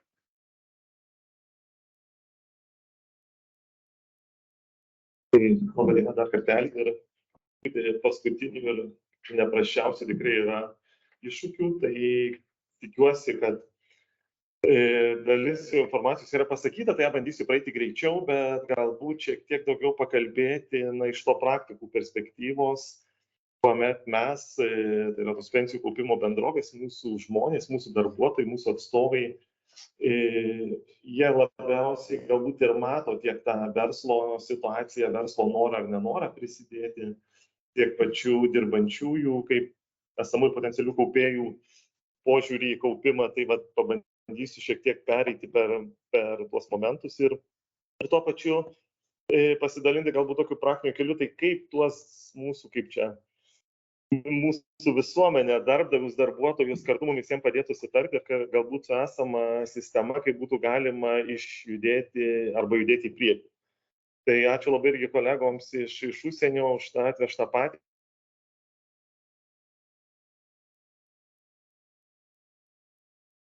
Yra vienas ir mūsų naudojamas, kad protingi žmonės pasimoko iš kitų klaidų, o kiti žmonės daro klaidas patys, bet kaip suprantu, tiek ar užsienyje ar čia, gal reikia padaryti ir dalį tų klaidų, kad kažkokį sprendimą ilgalaikį ir surasti. Taip, tai galbūt čia nesustosiu, viskas kaip ir buvo apšnekėta, bet galbūt dar tą akcentą, ką galima pasižiūrėti iš vakarų Europos šalyse, kad tikrai sukauptas turtas privačiose pensijų fonduose iš esmės viršija šalies BVP.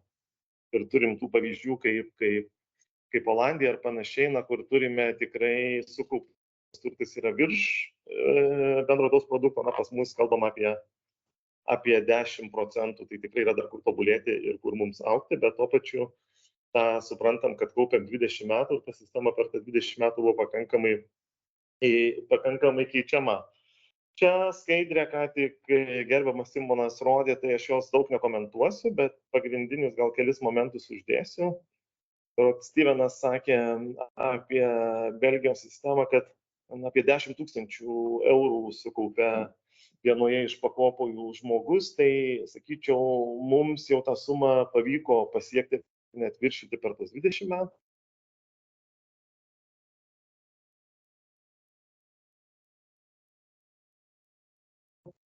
Jis gavo 6 litų.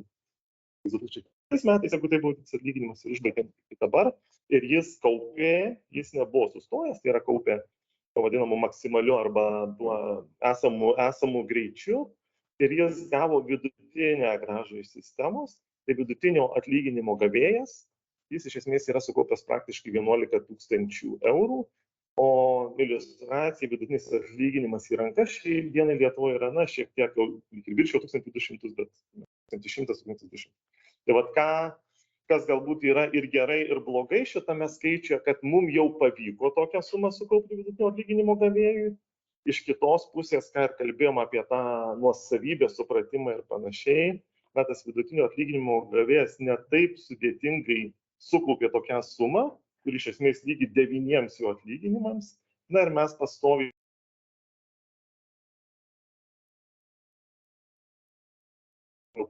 ką leiskim jam pasimti, ką leiskim tos pinigus panaudoti ir panašiai.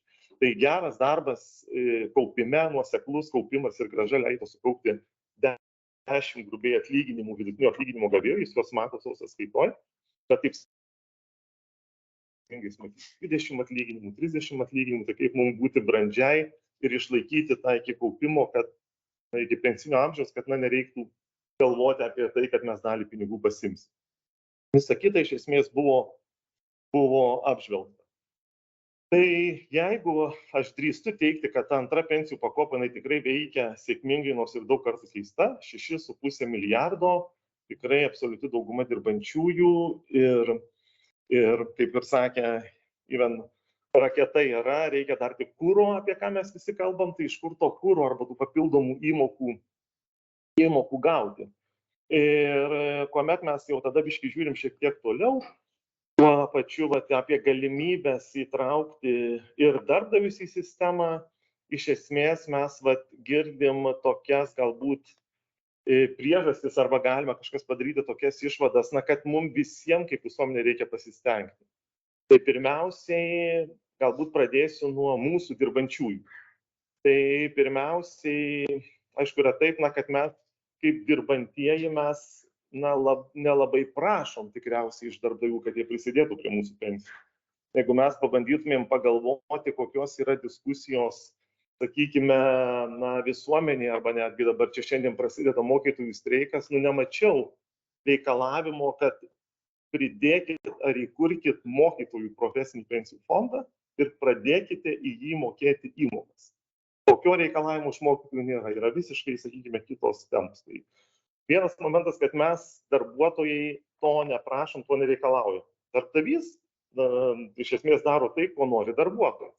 Ir kuomet mes ypač galbūt daugiau privačiam sektoriuje matome, tas pats papildomas savanoriškas sveikatos draudimas, kuris, kitaip sakant, yra pinigai čia ir dabar. Darbuotojai to prašo, darbdaviai tą daro ir ta sistema pakankamai išsivyščiusi, nors mokestinės paskatos darbdaviui, sakykime, yra tos pačios, ar mokėti įmokas į papildomą sveikatos draudimą, ar į darbuotojo pensijų sąskaitą, iš esmės jos yra vienodos. Kitas momentas, kad iš tikrųjų yra tai, kad aš taip drįstu tą garsiai pasakyti, kad vis dėlto yra pas mus silpnos profesinės sąjungos.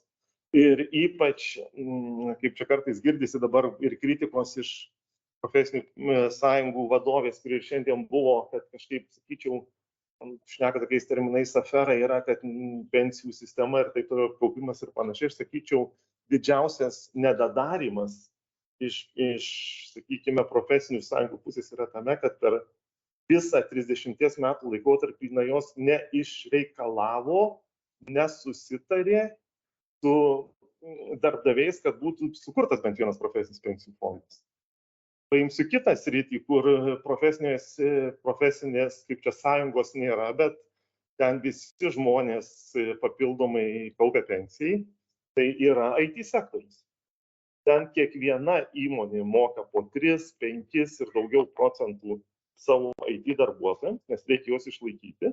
Ir ten praktiškai kiekvienas IT specialistas privačiame sektoriuje turi savo profesinę pensiją arba ją jau kaupia, nes darbdaviai supranta, konkuruoja dėl tų darbuotojų ir ten nėra jokios profesinės sąjungos. Tai va čia tos kelios dedamosios, ir po to, kas girdisi iš darbdavių pusės, ką galbūt irgi reikia galvoti, kad šiek tiek reiktų žiūrėti taisyti, tai ta pati mokestinė rizika dėl lėšų pasiėmimo anksčiau, apie ką mes kalbėjom ir ką tik tai pranešime, tai pas mus trečioje pensijų pakopoje gali pasimti pinigus bet kada, bet tu turi susimokėti dalį mokesčių už tai, kad pasiima anksčiau, o darbdaviai turi tam tikrą paskatą, kad jie mokėdami įmoką, sakykime, tą pačią trečią pakopą jie naudosi mokesčių lengvatomis, ir tada atsiranda tam tikri mokestinės rizikos darbdaviui, kad galbūt mokesčių inspekcija gali ateiti ir pasakyti, tai tu tikriausiai norėjai taip atlyginimą darbuotojui išmokėti, tai dabar būk geras ir sumokėk dalį mokesčių, nors visiškai gal to darbdavys nenorėjo ir jis tikrai norėjo pasirūpinti savo darbuotojais. Ir įvairūs administraciniai dalykai irgi matom darbdaviam, tai yra svarbu, jie nori greitai čia ir dabar padaryti sutartį, sumokėti įmoką ir panašiai. Tai tikrai esam prie starto linijos, turim kur judėti į priekį, bet tikrai tam tikros problematikos yra. Tai galbūt čia šiek tiek taip hipotetinis klausimas, tai kiek mes tų profesinių pensijų galim įsteigti Lietuvoje? Tai sakyčiau, kokia 1,5. Vienas profesinis pensijų fondas, kurio nėra, tai turėtų būti viešojo sektoriaus darbuotojų profesinis pensijų fondas. Galim jį skaidyti į dalis mokytojai, gaisrininkai, dėstytojai ir panašiai, bet vieno profesinio pensijų fondo, kurio nėra, tai yra viešo darbuotojų profesinio pensijų fondo. Ir pusę dar kokią galbūt galim surasti versle, tikrai tos įmonės, kurios šiai dienai nedalyvauja kaupime dėl to, kad jos nori turėti profesinį. O tokiem profesiniam pensijų fondam, kurie pagal dabartinį įstatymą galėtų įsisteigti, irgi pagrindo mes nematome tiek daug. Ir viena iš tų priežasčių čia yra tos kelios priežastys. Tai pirmiausia tai, kad Lietuvoje vis dėlto vyrauja smulkus ir vidutinis verslas. Mūsų įmonės yra pakankamai mažos, verslai yra pakankamai maži, ir turėti profesinį pensijų fondą tikrai tokia įmonė neverta. Yra instrumentai rinkoje, jie renkasi trečios pakopos pensijų fondus, beveik trečdalis Lietuvos banko duomenimis yra įmokų sumokama jau darbdavių, tai jie randa tą sprendimą be profesinio pensijų fondo, tiesiog sudarydami trečios pakopos sutartis ir į jas mokėdami, nes tikrai profesiniam pensijų fondams reikia dydžio ir masiškumo.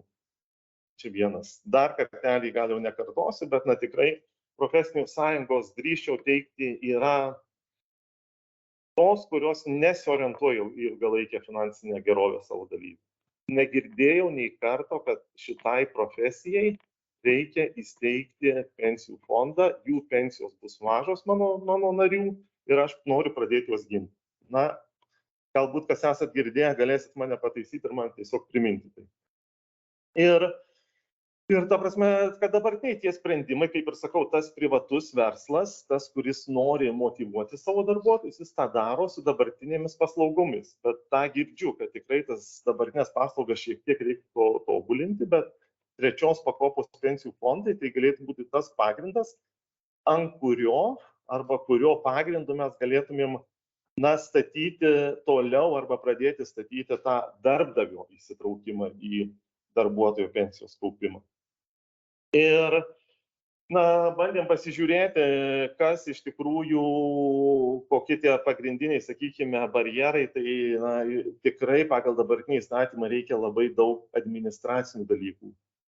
Darbdavių, sakykime, arba galbūt kažkam sektoriui, kuris nori įsikurti. Tai pirmiausiai reikia įsisteigti asociaciją, fondą, reikia kaštų palaikymo tam dariniui.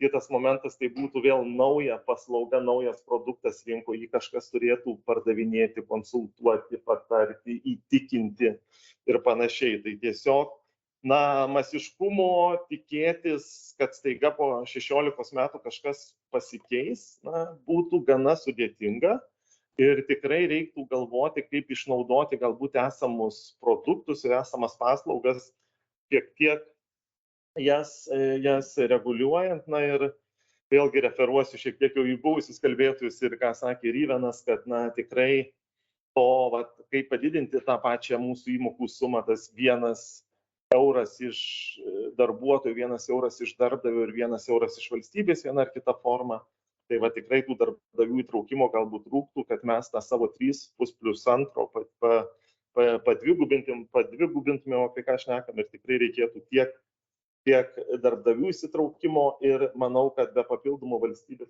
skatinimo priemonių kažkokio proveržio tikėtis irgi galbūt būtų šiek tiek naivoka. Tai bandėm palyginti. Tai gal neverta tų profesinių pensijų fondų kaip tokių steigti dar vieno produkto ar panašiai, bet pabandyti pasižiūrėti, kiek turimus trečios pakopos privalumus arba ką jinai leidžia pasiekti.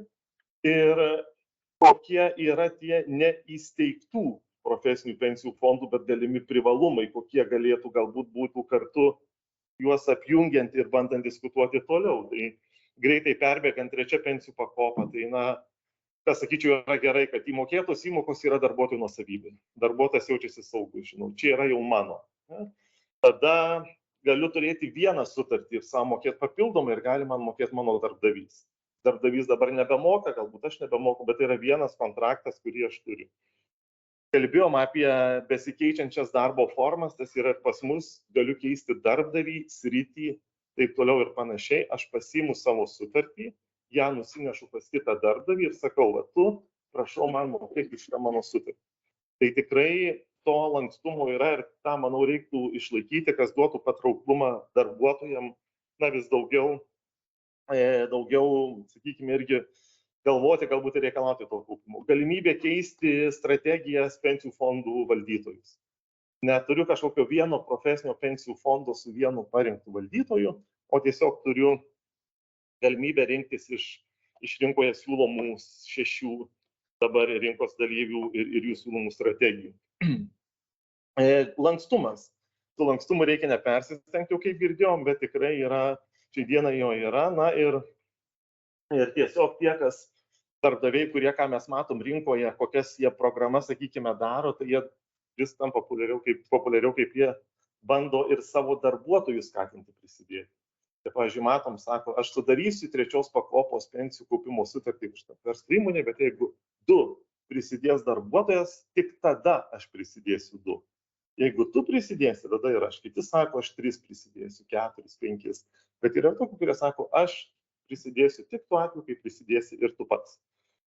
Ir tose profesinių pensijų fondų įstatymuose, tose teoriniuose labirintuose tikrai yra tam tikrų dalykų, kurie galbūt yra patrauklūs. Tai pirmiausiai yra tai, kad tikriausiai profesiniuose pensijų fonduose būtų tikrai viskas įforminta raštiškai, susitarimai, ką ir kalbėjom, tai yra saugumas darbuotojui. Darbdaviui galbūt kažkokia tam tikra kontrolės mechanizmas daugiau kontroliuoti patį fondą. Tai yra tam tikrų momentų, kurie gali būti, sakykime, abiejom susijusiom šalim įdomių, patrauklių ir galbūt šiek tiek mažiau darbuotojui gali būti patrauklu, bet darbdaviui gali būti patrauklu tai, kad tu nebūtinai iš karto gali atiduoti darbuotojui. Tu gali pasakyti, kad jeigu tu išdirbsi pas mane 5 metus, aš tau tik tada atiduosiu, nežinau, vėl šiuolaikiniai darbo rinkoje tai gali veikti, bet yra tam tikrų momentų, kur nereikia nurašyti to įstatymo, bet reiktų pabandyti pažiūrėti, kokias gerasias galbūt teorinius momentus susijęs su vakarų šalių patirtimi įkelti į 3 pakopą, kad jinai būtų galutinai, kaip čia, transformuota arba patraukli tiek darbuotojui prisidėti papildomai, tiek jo darbdaviui. Ir aišku, ir šiai dienai yra tam tikros irgi kliūtys, žiūrint tiek reiškiasi iš darbdavių pusės, tiek reiškiasi iš darbuotojų pusės. Tai mes matome tokią kaip vieną kaip iš galimų sprendimų, gali skamba šiek tiek techniškai, bet pavyzdys tikrai vakarų šalyse yra taip, kad yra tokios vadinamos skirtingos to paties fondo dalys, kurios, pavyzdžiui, ir už jas, jeigu būtų įsigyjama sumokant darbdavio įmokos, pavyzdžiui, būtų užrakintos iki pensijos. Ar susitarti užrakintos iki pensijos -5 metų. Tai yra darbdaviui ramu, kad nebus kažkokių mokestinių pasinaudojimų iš darbuotojų nutraukta anksčiau laiko. Darbuotojas žinosim, kad jų nepanaudos nusipirkęs ten atostogom, kaip kalbam, ar kitam dalykui, ir tas dalykas būtų, sakykime, suvaldomas. Tada vėlgi apeinant, kad vėl naują produktą įvedinėti ir taip toliau ir panašiai, tikrai reiktų pažiūrėti, kaip būtų galima išnaudoti esamus ir nereiktų to ilgo fondų asociacijos, fondo steigimo, kūrimo ir panašiai. Yra paslaugos, kurias šiek tiek pamodifikavus, tikrai galima išnaudoti esant dabartiniai, sakykime, infrastruktūrai. Ir gal čia tie pagrindiniai akcentai, kai būtų galima galvoti, kad nereikia daryti to, kas nesidaro, bet patobulinkime tai, kas jau yra rinkoje ir kas tiesiog veikia. Na ir tikrai pritarčiau tom visom išsakytom mintim prieš tai, kad darbdavio įtraukimas išbaigtų tą šalies, sakykime, pensijų ekosistemą.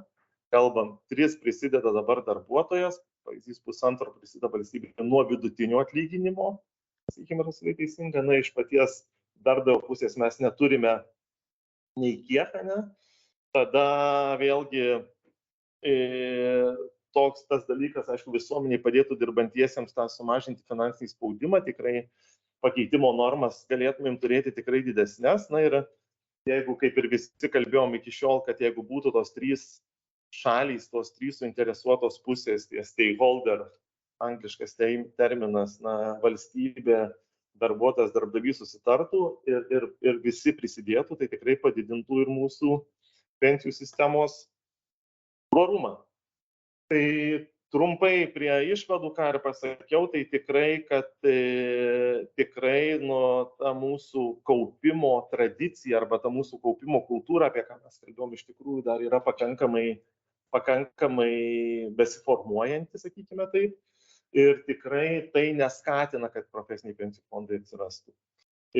Galbūt tikrai galima kažkaip ieškoti tų sprendimų ir jų reikia ieškoti, kaip įtraukti ir darbdavius. Lenkijos pavyzdys, profesorės Joanos ar UK pavyzdys galbūt yra tas kelias, kaip reiktų eiti ir tas nudge, tas pastūmimo principas, na, tikriausiai nebereikalo Nobelio premijas dalina, tikrai jisai veikia, tas autoįtraukimas fizinių asmenų tarpe, tai kodėl jo tokio pabandyti nepritaikyti irgi, kalbant apie darbdavius, na ir tada tikrai susidėlioti išnaudoti tą esamą infrastruktūrą, 3 pensijų pakopą, šiek tiek ją pamodifikuojant ir tada turėti tą aiškę infrastruktūrą, turėti darbuotojų apibrėžtas roles, kaip pavyzdys per tas pačias investicinės vienetų klases ar per kažkokį kitą galbūt sprendimą, tada turėtų būti motyvacija tiek darbuotojų, tiek darbdavių dalyvauti. Ir tas masiškumas galėtų būti pasiektas ne tai, kad kažkuri profesinė sąjunga steigia, bet tiesiog pagal tai, kad po truputį, sakykime, mes sukurtumėm sistemai, kurią po darbdavius žingsnis po žingsnio galėtumėm įtraukti. Ir tokiu būdu, na, tikrai tas mūsų kaupimo sistema ir to, kaip pasakyti, kūro atsirastų ir turėtumėm tas pačias didesnės pakeitimo normas. Tai tikrai galbūt tiek iš to tokio praktinio požiūrio pasidalinimo išnaudokime esamą infrastruktūrą ir tikrai galvokime, kaip kaupti ir prisidėti prie kaupimo daugiau, kad na, tos pakeitimo normos mūsų didėtų ir sulaukia pensijos, kuomet ir pradedam gyventi, ką ir kalbėjom, ilgesnį laiką tą perspektyvą, tai tos 20 metų ir daugiau na, galėtų mūsų gyventojai kokybiškai praleisti pensijai. Tai būtų tiek. Ačiū. Ačiū. Dėkui Tadui. Tadai, tuoj perėsime į diskusiją ir šiek tiek sutaupydami laiko ir jūsų vis tiek penktadienis anksčiau atėsi diskusiją, paskui kavos pajustas, tas išgersi praeisti. Aš norėsiu netrukus čia salę kviesti visus pranešėjus čia į podiumą, tos dalies dienos ir pirmos dienos dalies ir taip pat dabar, kol mes dar ruošiamės, aš labai noriu paprašyti, žinot, tokia yra užduotis. Jūs turite vieną sakinį arba vieną žodį, į ką reikėtų labiausiai atkreipti dėmesį, norint sukurti tikrai stiprią pensijų sistemą. Ne privatus, o profesinis kaupimas, čia reikia koncentruotis, pasitikėjimo stiprinimas, reformų kažkur darimas greičiau, ar dar kažkas, jeigu aš prieisiu prie jūsų, tiesiog pasakysiu, kad iš tos dienos, kas jums labiausiai liko, bet tik vieną sakinį turi. Į ką reiktų labiausiai, galvojant apie pirmą šalį, kad mes turėtume čia tos 80-70%. Koks tas būtų sakinys? Aš sakyčiau.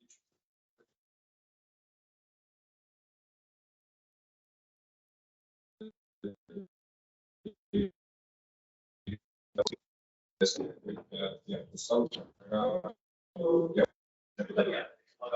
antras klausimas, profesinė. Jeigu jūs turėtumėte tą sakinį nuo savęs, kurią vietą? Kadangi šalia manęs sėdi labai sutapa nuomonės, bet iš kitos pusės tai didinimas yra faktas. Ir aš manau, kad šios dienos matome,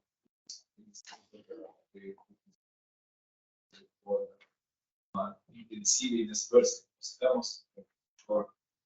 Gerai, planas paliguosi diskusiją teologai jūsų, bet jie pasakys, kokių ką. Atrodo, vis dar tebėra problema, kad viešojo sektoriaus pajamos, mokestinės pajamos Lietuvoje yra ryškiai mažesnės negu Europos Sąjungos vidurkiai. Gal geresnis mokesčių surinkimas atsilieptų ir pensijų sistemai, tai geresnė mokestinė. Gerai, šitą pusę dar vieną kitą nuomonę, kas kaip vaikščioti. Labai trumpai tai ilgalaikis politinis strateginis susitarimas.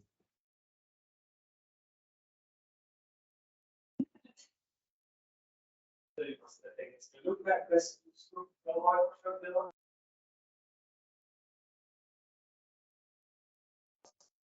Taip pat prideda mažiau prietaisų skiriam. Jau išbalansuotas. Ar kas čia labiau giliškai? Tai man tiesiog tokia mintis kilo, kad matyt ne tiek svarbu ką daryti, bet kaip. Tai yra, matyt, dialogas ir susitarimas. Gerai, šiek tiek pasirinko nuomonę, dabar jau kviečiu su ilgus svečius iš Belgijos, iš Lenkijos, užimti vietas scenoje. Taip.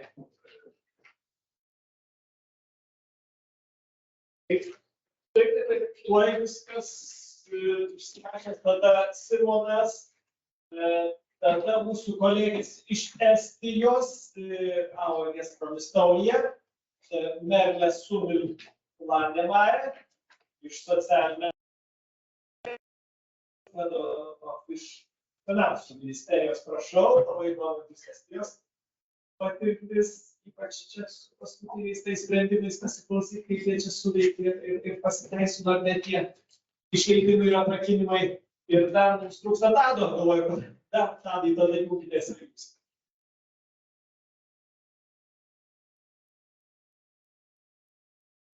Tai kažką žmonių klausimus dar kolekcionuosim ir susirašiau, bet norisi, mūsų čia taip sintezę lietuvių anglų kalbos reikia daryti, nes tokia kompanija gerai suverti, viskas tvarkoj. Gal aš pradėčiau su kolegai iš Estijos ir pradėčiau nuo tokio tiesaus klausimo, kai pasiteisino jums tas išėjimas iš antros pakopos, atrakinimas, tai turbūt paprastai vadinamas, kuomet labai nemaža dalis žmonių pasirinko pasiimti pinigus ir išeiti. Geras tai buvo sprendimas ar blogas jūsų požiūrį? Ir iš atsijų.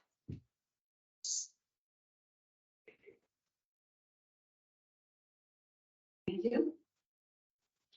Well, it's a tricky question, because it depends on from which side you look at it. And I'd say that from the pension political perspective, it rather was not a good decision. And because, well, in idealistic world, of course, we could say that there's nothing bad about having some flexibility and the choice and the freedom. And how many of your accumulated sums to take out from the pension system. But in the real world, of course, you have to bear in mind that probably such decision would affect mostly the ones who are struggling at the moment, maybe, and who would be the ones who will need this additional pension most when they retire. And this actually was the outcome of our experiment also. From your point of view, it's good or bad? Well, From one hand, from other hand, but from your point of view, it's good or bad? I'd say that I'd advise to consider it carefully because it's like a one-way ticket. You can't change it back if you reconsider later. And well, yes, from my point of view, it wasn't a good decision. Wasn't. Wasn't. Okay. She's the representative of the second pillar, but I am the representative of the first pillar. And what happened was that in Estonia we have such a system that of course part of the first pillar is transferred to the second pillar if you're involved with the second pillar. And of course, if 1/3 of the people who had this second pillar now don't have it anymore, this means more money in the first pillar. Yeah. Of course, we have this pay-as-you-go system, and everything is paid out. And what happens? Exactly.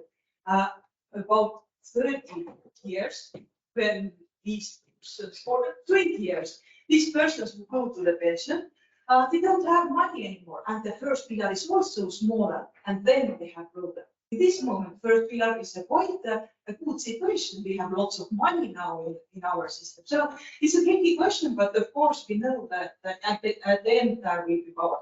It's a tricky question. Let's ask audience, okay? Kas mano, kad šitas sprendimas geras? Good decision. Pakelkite. Kas mano, kad blogas sprendimas? Bad decision. Ar turi klausimų, Estėm, dar dėl to, kas čia buvo pasakyta, drąsiai lietuviškai klauskit. Aha, profesorius, atsiprašau. Geras. Jūs balsavot geras. Jo. Tai tas, kad žmogus pasiėmė iš pensijų fondos, sumokėjo vaiko korepetitoriams, vadėjo labai aktualu, tas vaikas bus geriau išsilavinęs, bus dėl to didesnė techninė pažanga, ekonomika bus stipresnė ir jeigu tai po 50 metų geriau finansuoti tuomet sistemą. Geras. You agree?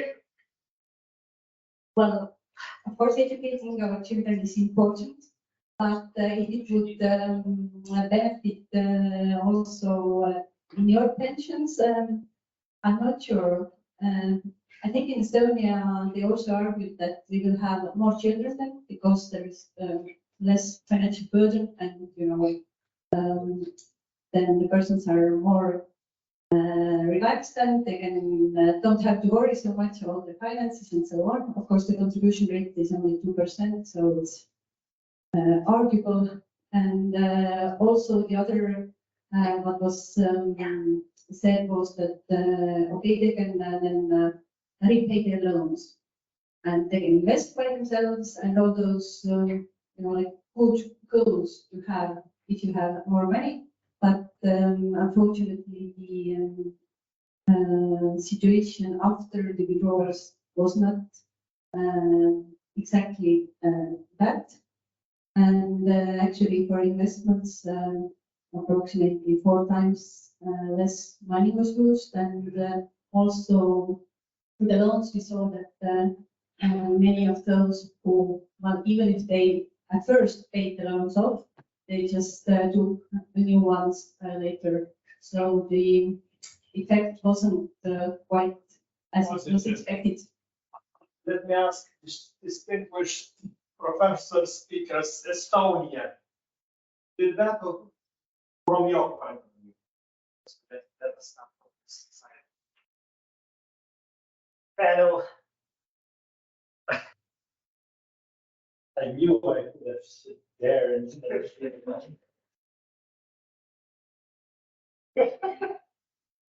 I think there is an elephant in the room.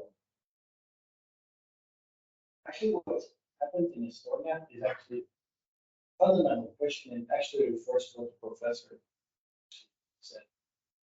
It's something we didn't touch on here, but do we actually believe or don't believe in the difference between fund schemes or pay-as-you-go schemes? Because we should not forget there is this Samuelson-Aaron paradox whereby when you have a higher growth of earnings compared to the higher rate of interest rates, then it balances whether you have a funded scheme or an unfunded scheme. And I think what happened there is really something that Bill Clinton actually said in 1994 already to Bush when he won the elections. He said, is the economy stupid? And it comes down actually when you look at the economic growth in a country and when you look at the conversion of the pension system, they go hand in hand. And I think what happened there is actually just basic economic principles on the Samuel Aaron paradox. And so, yes, I believe it was actually an answer. I think it was a good show.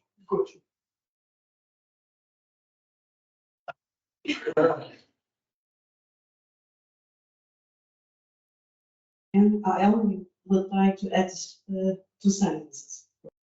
So when we introduced the pension scheme, so the economy, so there are some requirements should be fulfilled. If it is not, it will not work properly. It was the same in Poland, and we did approximately the same what you did. On the other hand, we should ask what we would like to achieve by the intervention system and using funding as a kind of financing within the pension system.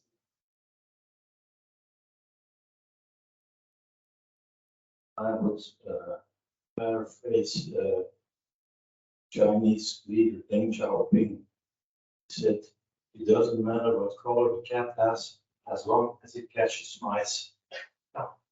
So whatever system is a good system, as long as it reaches goals. The thing, well, I'm not, although I've been in your beautiful country, I'm not very familiar with the Estonian.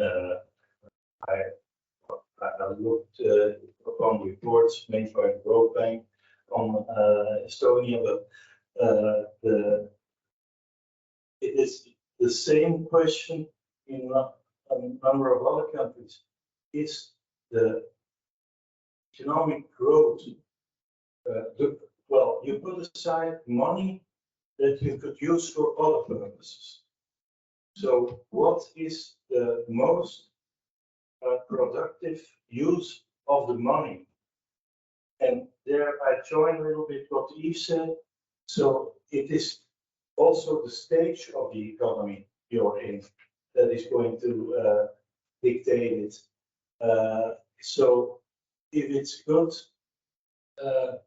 so we will see afterwards what the economy did. And that, so the answer will be post factum. But I can understand why they did it. I can understand it. It makes sense. But it would have made sense also not to do it. So it's a choice. It's a choice. But the thing is, and it has been said during the answers to your question, you have to agree as a society where you go to, where you want to go to. And I think the most important thing on our pension system is to get sufficient agreement in the society. And it's not about elections and a political party then saying we're going to do this, we're going to do that. That's the wrong way. The good way is to talk, and maybe if you need one more year, continue talking one more year. But get to an agreement, because ultimately all the finance, the funding in pensions is not a goal, it's a tool. Because you want to get pensions. That's what it is about.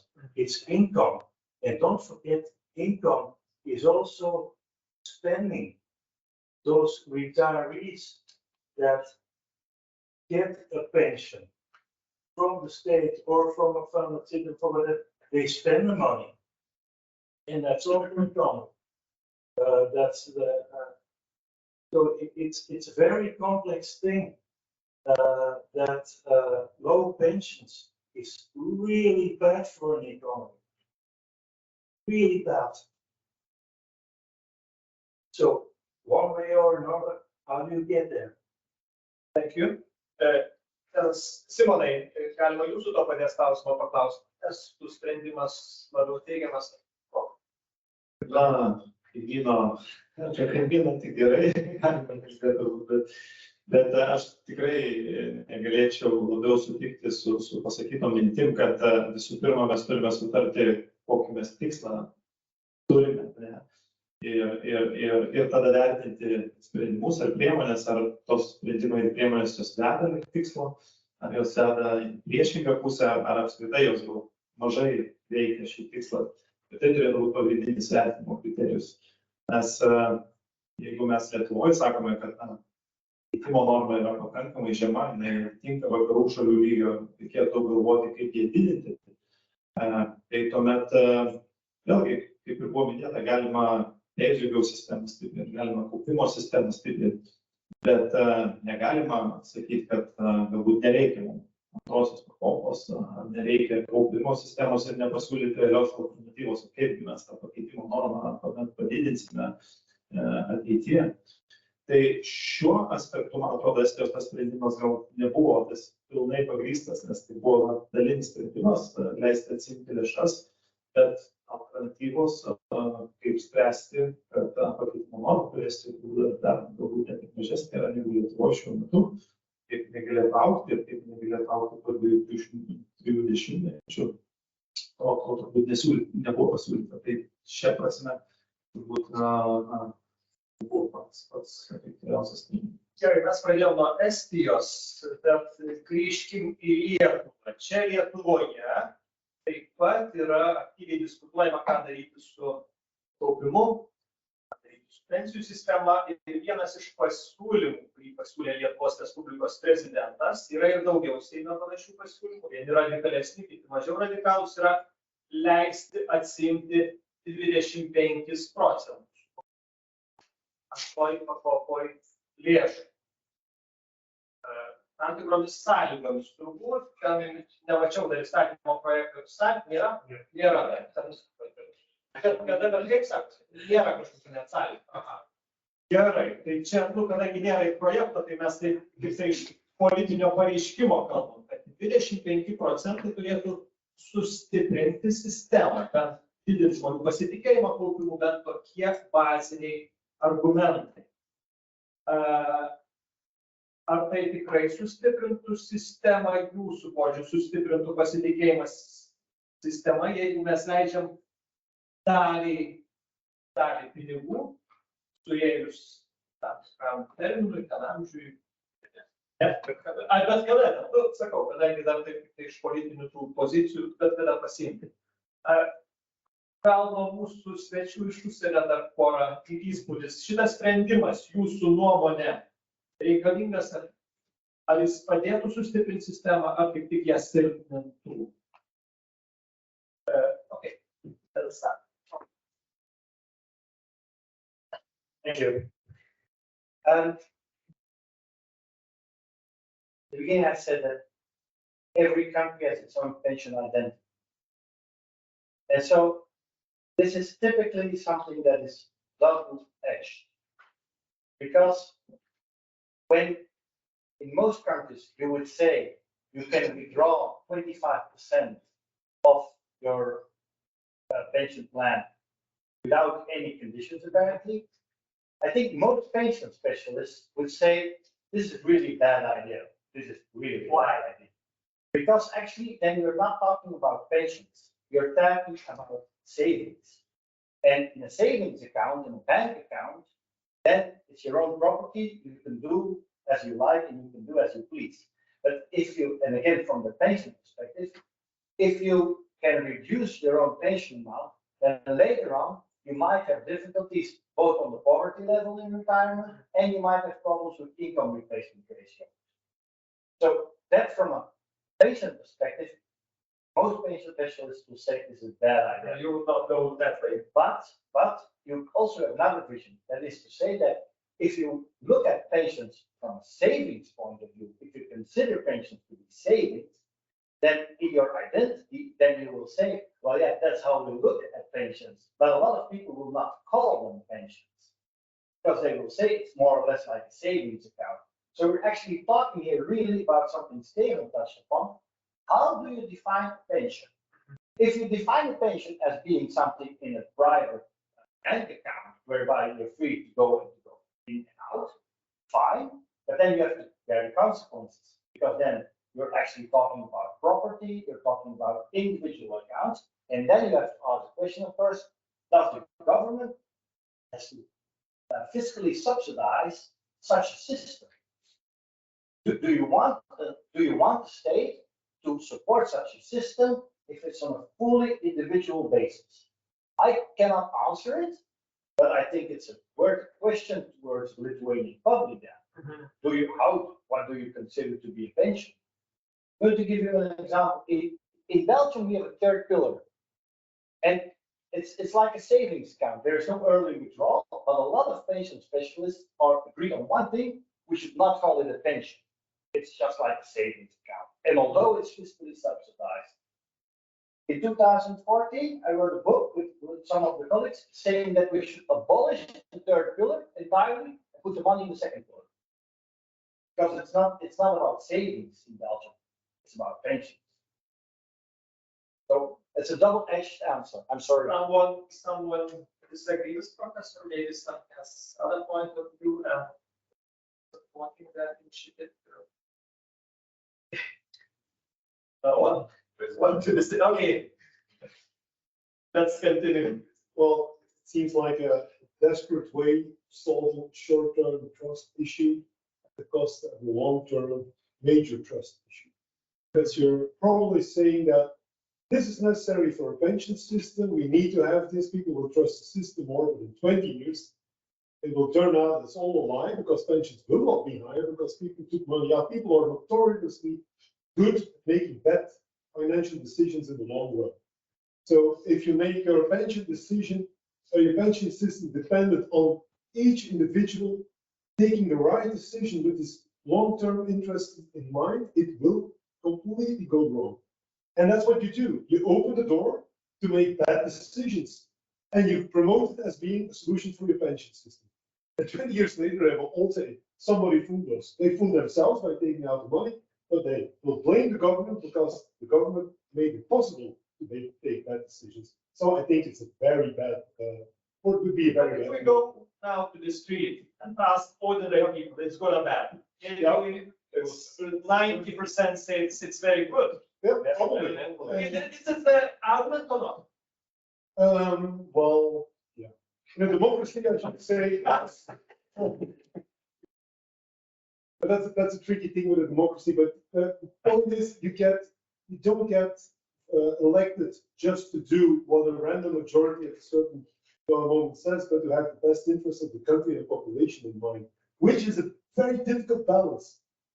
Because who are you as an elected to say that I know better what's good for you? That's the whole thing that makes pension politics to a certain degree paternalistic. But I think if we'd ask people, they would simply stop contributing to the system. They would say, I know better how to spend my money. I need my money now because I have investments to do now. I want to buy my house. I need a new car.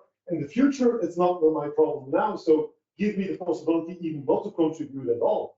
And I will start contributing when it's time, and then it will be too late, of course, but you don't have the accumulation effect anymore. So asking people in the street, and especially in the sauna, whether that's a good idea or not, well, at least that gives you an idea about what people think when they didn't study the problem in depth, and you just ask them on the fly. That's just one element in what should be part of good decision making. Yeah. Difficult to add anything, but I totally agree. So it's kind of, so we for sure know that people are rather not rational taking a decision about the future and the pension especially. So it's the task of the state to protect them from themselves to some extent. So to organize the pension system that way that they really will achieve goals which were set at the very beginning. So we would like to protect them from poverty and increase the individual replacement rate. We should support them and sometimes boost them to do things they don't realize to be important now. That idea, have some pluses or no pluses from your point? No plus. Or some plus, yes. With the risk that if I contradict your president, I'm gonna go out of the country. We are pension specialists here. We claim to be. And we think about all those things, and we are making projections, and we are about investments, and you should invest this way. I think if you go to the street and you ask people, they don't care about how much things we are talking about. Because, first of all, who is in your pension funds right now? It's already the better paid. It's already the better educated. The others are not in there. But as a society, do we accept that some people are left out? Or is it the role of the society to do good for everybody? Is it my role as a citizen also to accept maybe that I'm not the best off because some of the money has to go to other people that are less fortunate than I am, or less educated or whatever. So if you need 25% withdrawal to gain trust, maybe your system is not trusted.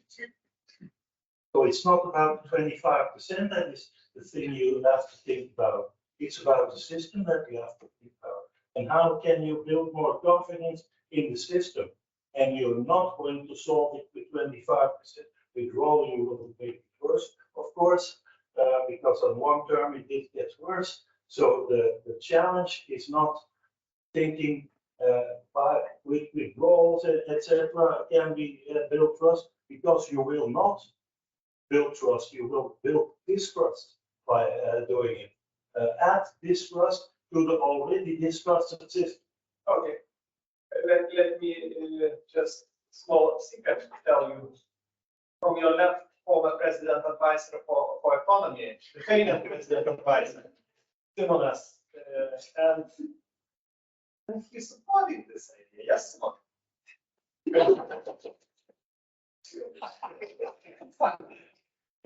Should I speak English? Esu vertimų klausytojai lietuviškai. Tose pareigose esu porą metų, tai šiek tiek esu atitolęs nuo politinės virtuvės, bet man atrodo, hipotetiškai svarstant, kas galėjo sąlygoti tokį pasiūlymą, tai turbūt faktas, kad pasitikėjimas ir žmonių sprendimas likti sistemoje, kai jie yra automatiškai traukiami, jis yra pakankamai žemas, nesiekia 50%. Turbūt yra lūkestis, kad toks lankstumas padidins žmonių kiekį, kurie liktų sistemoje. Tai be abejo, prieš darant ir siūlant tokius sprendimus būtų gerai sociologiškai vertinti, iš tiesų taip atsitiks, nes galbūt tai yra pagrįstas lūkestis. Kita vertus, galimi neigiami aspektai taip pat gali būti pakankamai akivaizdus dėl šio sprendimo, tai be abejo, leidžiant atsiimti 25%, sumažinti sukauptą sumą arba 25% išeinant į kaupimą ir turint 25% mažesnės pajamas ir aišku, mažesnį pateikimo normą, mažesnį gyvenimo kokybę, jeigu atsiėmimas vyksta pakeliui. Tas pokytis būtų įtaka mažesnė pajamoms, kita vertus dėl sukaupamųjų palūkanų ir visos grąžos per visą laikotarpį atsiėmus keletą tūkstančių. Šiandieną galima prarasti galbūt keliasdešimt tūkstančių pabaigoje. Man atrodo, reiktų įvertinti šitos aspektus. ir galbūt galim pasimokyti iš kitų valstybių. Tas toks dalinis lankstumas egzistuoja kitose valstybėse, pavyzdžiui, Naujojoje Zelandijoje ir Jungtinėje karalystėje, jis yra susijęs su sąlygomis, su konkrečiomis sąlygomis ir tokiamis galbūt ir jautriomis sąlygomis, pavyzdžiui, kaip kritinė liga, ar galbūt tam tikrais amžiaus apribojimais, kuomet yra iki pensijos nedaug laiko, darbo ar kiti aspektai. Tai man atrodo, kaip gerai vertinti tokį sprendimą, aišku, daryti tik tais tuo metu, kai yra tikrai žinomos pasekmės naudos ekonomikai. Historian, expert historian will side of our panel discussion. You believe in? Well, we might say that if you only let them to take out 25% their accumulated sum, and it's a better option than in our case. There is 100%. And just to say that our system actually was a bit different. We didn't have the auto-enrollment system, we had mandatory system, and now we have auto-enrollment system. So the context was a bit different. I think that yes, probably for a short term, it might help to raise some confidence. But I still say that the pension system should be healthy enough to afford such flexibility. And also, what is very important is that all those additional options, they are making the system more complex. And so if there are some issues with the trust and all that, maybe the more complicated the system is, maybe it even worsens the situation from that perspective.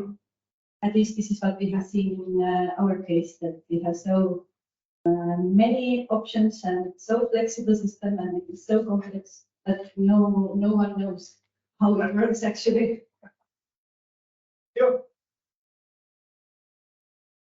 Both countries are quite a similar situation. Both countries, we need more money in our pension system, but at the same time, there is a hard demand for the people to take it out. So it's quite a paradox, but in reality, I really like this idea. It's all about economy. And if we can find this good solution, how to bring the money our system, maybe one day the Baltic state will be rich states and with lots of income, assets, and then maybe anything will just some good solution will good, but will come, but maybe not today. This is not the best way to raise confidence. Exactly. Tadai, pasekmės kokios šitas. Aš gal labai trumpai, kadangi traktavimo vakarėlio leisiu pasaulio, gal tai pasakysiu, kaip čia kito žmogaus, kuris padarė priešingą sprendimą nei Simonas Krėpštos. Simonas iš politikos apie Lietuvos banką, Lietuvos banko valdybos narys, iš Lietuvos banko išlikti politiką. Premjerės pardavėjas ir mūsų yra kritikas centros sistemos, kaip tikriausiai žinoma, tai tiesiog aš sakysiu jau žodžiais, jeigu mes tikim tokių dalykų, kad dalinis atsiėmimas padės sustiprinti sistemą antrą pakopą, tai leiskim 25% pasiimti iš pirmos pakopos, nes ir jos pasitikėjimą mes sustiprinsim. Ir tada jau ta mintis skamba biškį gal, gana taip, labai tik linksmai, sakykime, kaip poveikį. Jeigu tą sistemą, jeigu šitą manau, kad sustiprins, tai tada ir tą stiprinti, bet tikriausiai yra apie sustiprinimą ir apie populizmą, apie 3 rinkimus, kuriuos mes turim Lietuvoje kitais metais, tas ciklas supranta, tik apie 20 metų, tai pasiūlymų tikriausiai ir minčių politikų bus įvairiausių, bet 25% pasiėmimas sistemos tikrai nei vienos nesustiprins. Nei pirmos, nei antros, ar abiejų. Bičiuliai, profesorius, čia reaguot norėtų, jeigu Noriu apginti pradinį požiūrį. O ne taip, bet priešingus padėsiu aspektus, bet turėtų kaip dėmesį esminį skirtumą. Sodra yra privaloma sistema, antroji pakopa savanoriška. Todėl apie viliojimą į sodrą nėra prasmės kalbėti, o antrą čia norima įvilioti. Bet yra kitas dalykas, kad yra labai sunku argumentuoti, neleisti žmonėms, tie, kurie dalyvauja antrojo pakopų, pasirinkti 25%, kai pusiai dirbančių leidžiama ne įnešti nei 1%. Tai yra, jie nedalyvauja, tai yra tolygų pasirinkti 100%. Ir jie dabar vartoja visas pajamas, kaip tai įneša į antrą pakopą ir kalbama tik apie 25% atsijimą. Tai kur čia logika? Tai vienintelė, aš sakyčiau, kad iš tikrųjų skurda gana kvailoka sistema ir dabar grįžti į tą sveiką protą yra labai sunku, be nuostolių. Ar vienaip ar kitaip darysi, vis tiek yra prastai. Profesinių profesorių jie reikia padaryti privalomų ir pirmą pensijų pakopą, kaip jūs sakote, problemos susispręs. Nėra laisvinti, bet padaryti privalomą. Matot, čia šitas atsiėmimas jis demotyvuoja, nemotyvuoja. Atsiėmus tus pinigus, toliau prognoziniai skaičiavimai rodo, kad anuitetinė išmoka visiškai mažytė. Ir matydamas tą mažytę išmoką, tai dar labiau žmogus yra demotyvuojamas dalyvauti. Viskas, tai jinai veiktų visiškai priešingą kryptį, negu norima. Kaip tik reikėtų liautis šnekėti iš aukštų tribūnų apie tai, kad čia baudžiava, kad čia žmonės įkalinti ir panašiai. Manau, kad vienintelis reikalingas čia yra pakeitimas, galbūt vietoj automatinio įtraukimo padaryti vis dėlto automatinį priminimą. Dažna ir žmogus pats aiškiai apsisprendęs taip sutiktų dalyvauti toje sistemoje, o automatinis įtraukimas, jisai kelia kritikus, kai kas sužino, kad oi, gal aš čia nežinojau, dabar staiga paaiškėja, kad nuo manęs nuskaito pinigus. Taip, tau pasiūloma, nekalbame apie jokias baudžiavas ir kitos blogus dalykus, tau pasiūloma, paaiškinama, bet tu turi pats padėti parašą, kad nori dalyvauti. Ir tada, prašom, manau, kad tas kviečiu sustiprinti dalyvavimą, toks sprendimas negu tas 25% atsiėmimas. Want to react to these? Labai trumpai aš nepaklausiu, kad iki 19 metų mes ir turim tokią sistemą, tai buvo savanoriška. Vis dėl parašą, tai čia tiesiog grįžtumėm į ten, kur buvom. Tai čia labai irgi racionalus pasiūlymas, mes gyvenom 15 metų. Aš manau, mūsų užsienio svečiai iš šitų diskusijų šiek tiek galėjo pajusti tą nervą, tam tikrą ideologinį nervą, kuris egzistuoja ne tik Lietuvoje, bet ir kitose šalyse. Aš kaip žurnalistas tą nervą tiesiogiai matau jau 21 metus dirbdamas ir atrodo žmonės nesusitars, nes ideologiškai skirtingi.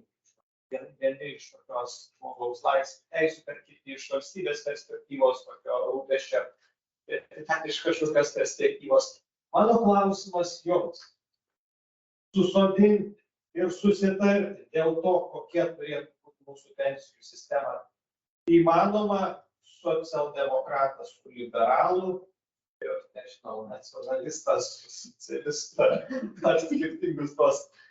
Ar įmanoma ir kaip jūs patartumėt tą diskusiją moderuoti, kad mes prieitum, ką čia kolegos sakė, prie ilgalaikio politiškai tvaraus, stabilaus susitarimo. Kaip jį pasiekti? Gal, let us start from... Okay. Theory it is possible, and it has been possible in the past, but we have been talking a lot about not doing revolutions, but evolutions. Sometimes you need a revolution to start a revolution. We needed actually the war, the World War. The World War was between Germany and us, and that's a good No, we needed that one to come to an agreement, what we call the social authorities at that time, to say, okay, this is serious enough to start thinking and to preparing it and to come to an agreement on what the social protection should be in Belgium, including pensions. But that's one factor. So you had an external pressure that actually put all the people around the table and forced them to come to an agreement. So that helps. And since then, it didn't happen often that we still came to this point that everybody agreed that you should stop playing political games or whatever games you would want to call it, and ideological debates. There's something more important, more fundamental at hand.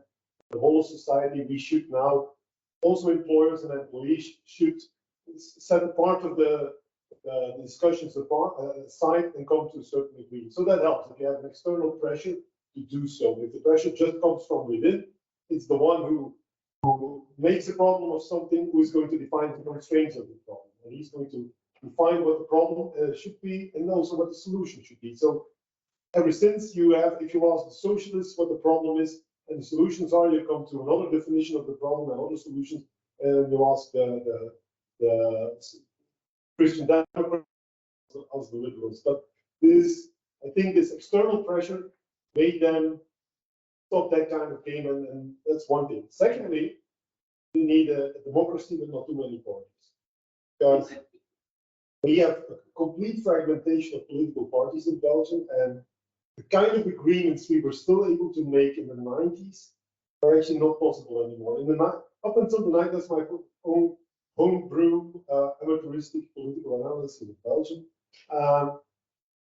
If you had 3-4 parties, one center party, so you actually were, all parties were sure that they could take a risk of taking unpopular measures, because if it was not next time, the next time they would be in government again, because all the coalitions were always turning around center left, center right, center left, center right. And so you had actually also quite a certain stability to allow yourself to do unpopular things and things that are necessary. Now we have parties. I think you need to put 4 or 5 parties together to get to a 50% majority. And so they're all competing for this 1.5% difference in votes to become just a bit less small than the other party. And then you don't have any margin anymore for political courage for long-term decisions, because they're all playing the short-term game right now. So these are the 2 factors that I think make it now very difficult to come to this kind of situation where reasonable people can, with a reasonable mindset, sit around the table. I'm afraid it's not the happiest. Before you microphone, you believe in consensus? Ar jūs tikite kompromisu? Kas tikit, kad įmanomas kompromisas drąsiai pakelti ranką tarp skirtingų ideologinių pozicijų?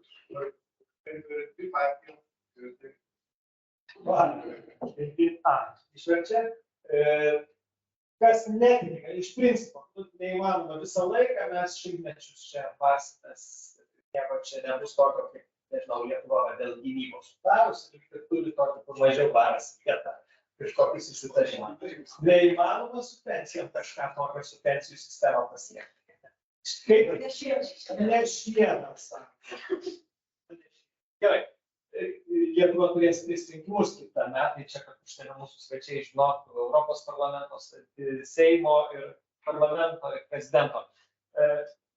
Your vision of compromise, is it real? And how to achieve? I'm married. And I'm married already over 4 years. So, and it is a compromise from day one, even from before day one to now. And we managed to continue in politics. And I agree to what Stan said. It's far more difficult now than it was. But I see even in my country, we're from the same country, on COVID, all of a sudden there was agreement. There was an external factor, so all of a sudden there was agreement on, let's say, the response to the Ukraine crisis, not crisis, it's worse than crisis. But there's not a real consensus, but there is not a position either. So there is an agreement.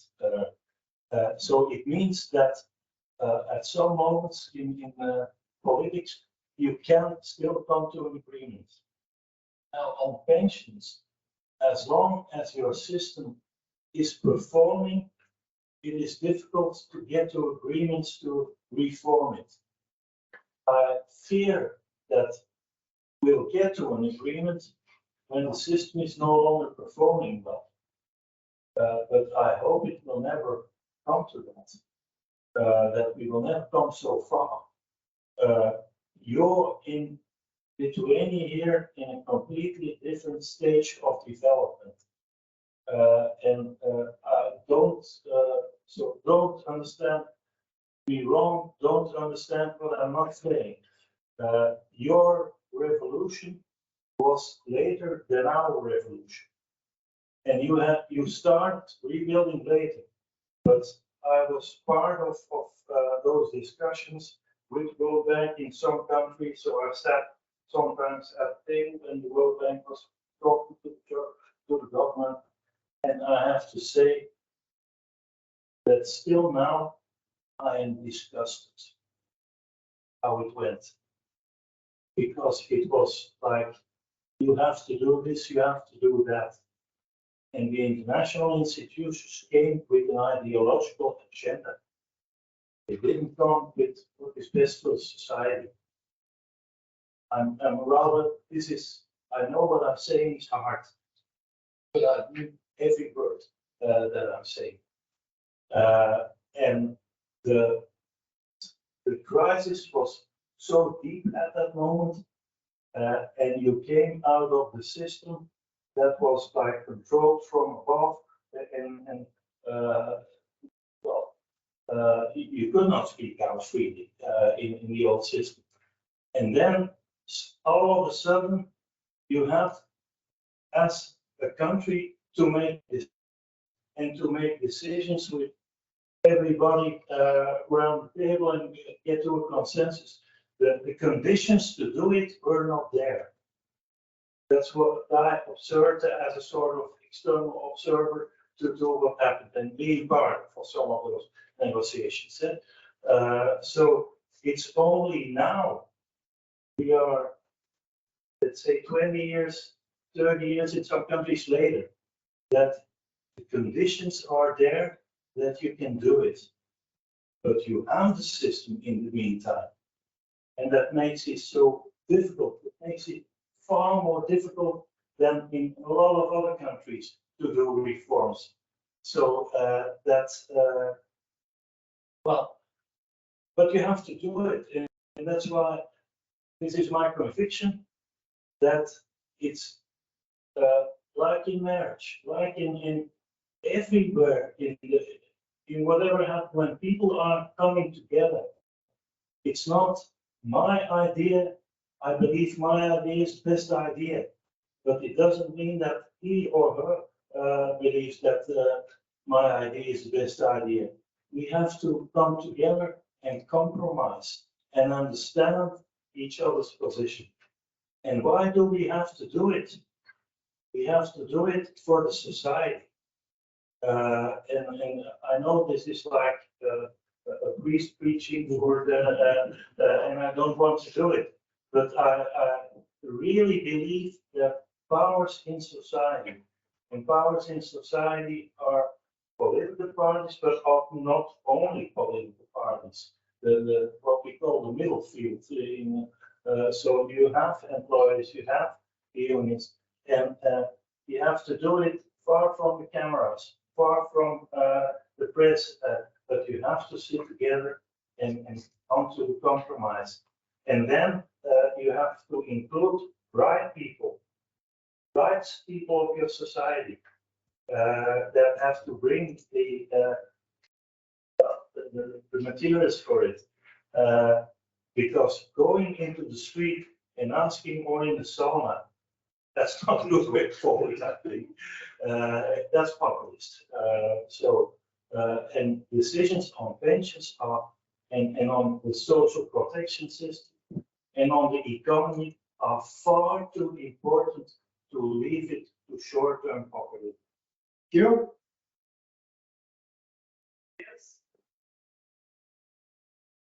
Iš tikrųjų, be galo įdomi diskusija. Tik aš manau, kad buvo padarytas dvi metodologinės klaidos diskutuoti. Klaida, kai kalbam apie tai, kad žmonės yra iracionalūs. Jie nėra iracionalūs, žmonės yra motyvuoti. Ir mes štai turime skirti tą dalyką. Kodėl neperkėsim? Aš palaikau iš tikrųjų tai prezidento iniciatyvą dėl 25% ir tai aš palaikau Estijos variantą, tik tai su tam tikrom išlygom reikėjo padaryti. Atkreipkite dėmesį tai, kas čia kalbėjo žmonės. Tai labai aiškus jo motyvas. Tie, kurie atstovauja fondus, aišku, jie nieko nenori keisti. Tai neveikia žmonės, kurie tiesiog aš taip galvoju. Ir tai yra suprantama, nes tai yra motyvuoti. Kai kalbam apie tai, kad trūksta darbdaviams finansinio išprusimo, suprantate, šiek tiek išjuokinga tai atrodo. Jie už tai nedalyvauja, kad jie labai finansiškai iškrauja. Todėl jie nedalyvauja antroje pakopoje, bet kadangi jie labai išprūsta, dalyvauja trečioje pakopoje. Jie nedalyvauja profesinėse pensijose. Vėlgi, tai žmonės nežino, nėra sistemos, mes negalim dalyvauti. Kai jūs kalbate apie tai, kad mes finansiškai išprūsę, mes negalim dalyvauti, valstybė neužtikrina mums dalyvavimo. Bet aš sutinku su jumis, reformuokim trečią pakopą šitoje vietoje ir dėsim į priekį. Bet, pabaigai, labai teisingai pasakė profesorius, kad reikia suprasti visus problemas, kad supratimas ir suprasti tai du skirtingi dalykai. Ir tam, kad suprasti, tai tame turi dalyvauti ne tie, kurie turi labai aišku siaurą interesą, bet kaip ir jūs sakėte, tai šviesus protai, kurie gali atsiriboti nuo asmeninių interesų ir priimti politinį sprendimą. Vienintelį kelią, nes kitas kelias mus veda į labai siaurų interesų grupių uzurpavimą situaciją. Ar dar yra paskutinė replika noro? Seimo narys, Kasparas Gudaičis. Matau irgi iš vienos iš keturių asociacijų. Dėl to 25% pasiūlymų. Mane kas stebina, tai mūsų anuitetai išmokami ir suplanuoti pagal tam tikrą agresyvią investicijų strategiją. Tikimės, kad labai daug žmonių įgyja anuitetus, bet bus daug sukauptų lėšų. Ir paaiškėja, kad jeigu žmonės paimsi ir išsimokės, lėšas anksčiau laiko, ta agresyvi strategija nebebus įmanoma laiką ir indeksavimas pensijų, kad sumažės Lietuvoje. Tai reiškia, kad dėl to, kad kažkas individualiai priims 25%, indeksavimas anuitetų 2000 mažės. Ir kitas dalykas, kurį aš noriu paklausti, kodėl aš, tarkime, man kyla nepasitikėjimas pensijų fondų sistema ir pensijų sistema, tai yra infliacija. Ir čia buvo paminėtas Suomijos pavyzdys, infliacijos, žinau, detalių. Ir šiuo metu, tarkime, pastarėjai metai, tarkime, pensijų fondų turtas sumažėjo, bet dar buvo infliacija, tai reiškia, ta jų realybė tie dar labiau. Ir mes matome, tarkime, jeigu valstybės sugeba Lietuvoj, tai Lietuvos sistemai išmokėti didinti pagal infliaciją pensijas. Tai anuitetai nedidėja. Mes važiuojame kažkaip tai. Klausimas, kaip su to spręs, ar tai infliacija yra problema, ar neturėtų valstybė kažkaip garantuoti kiekvienu atveju panašiai.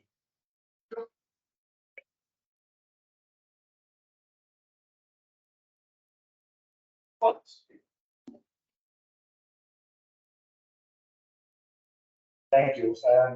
Well, yeah. Let's get this straight from page one. Inflation is a true issue.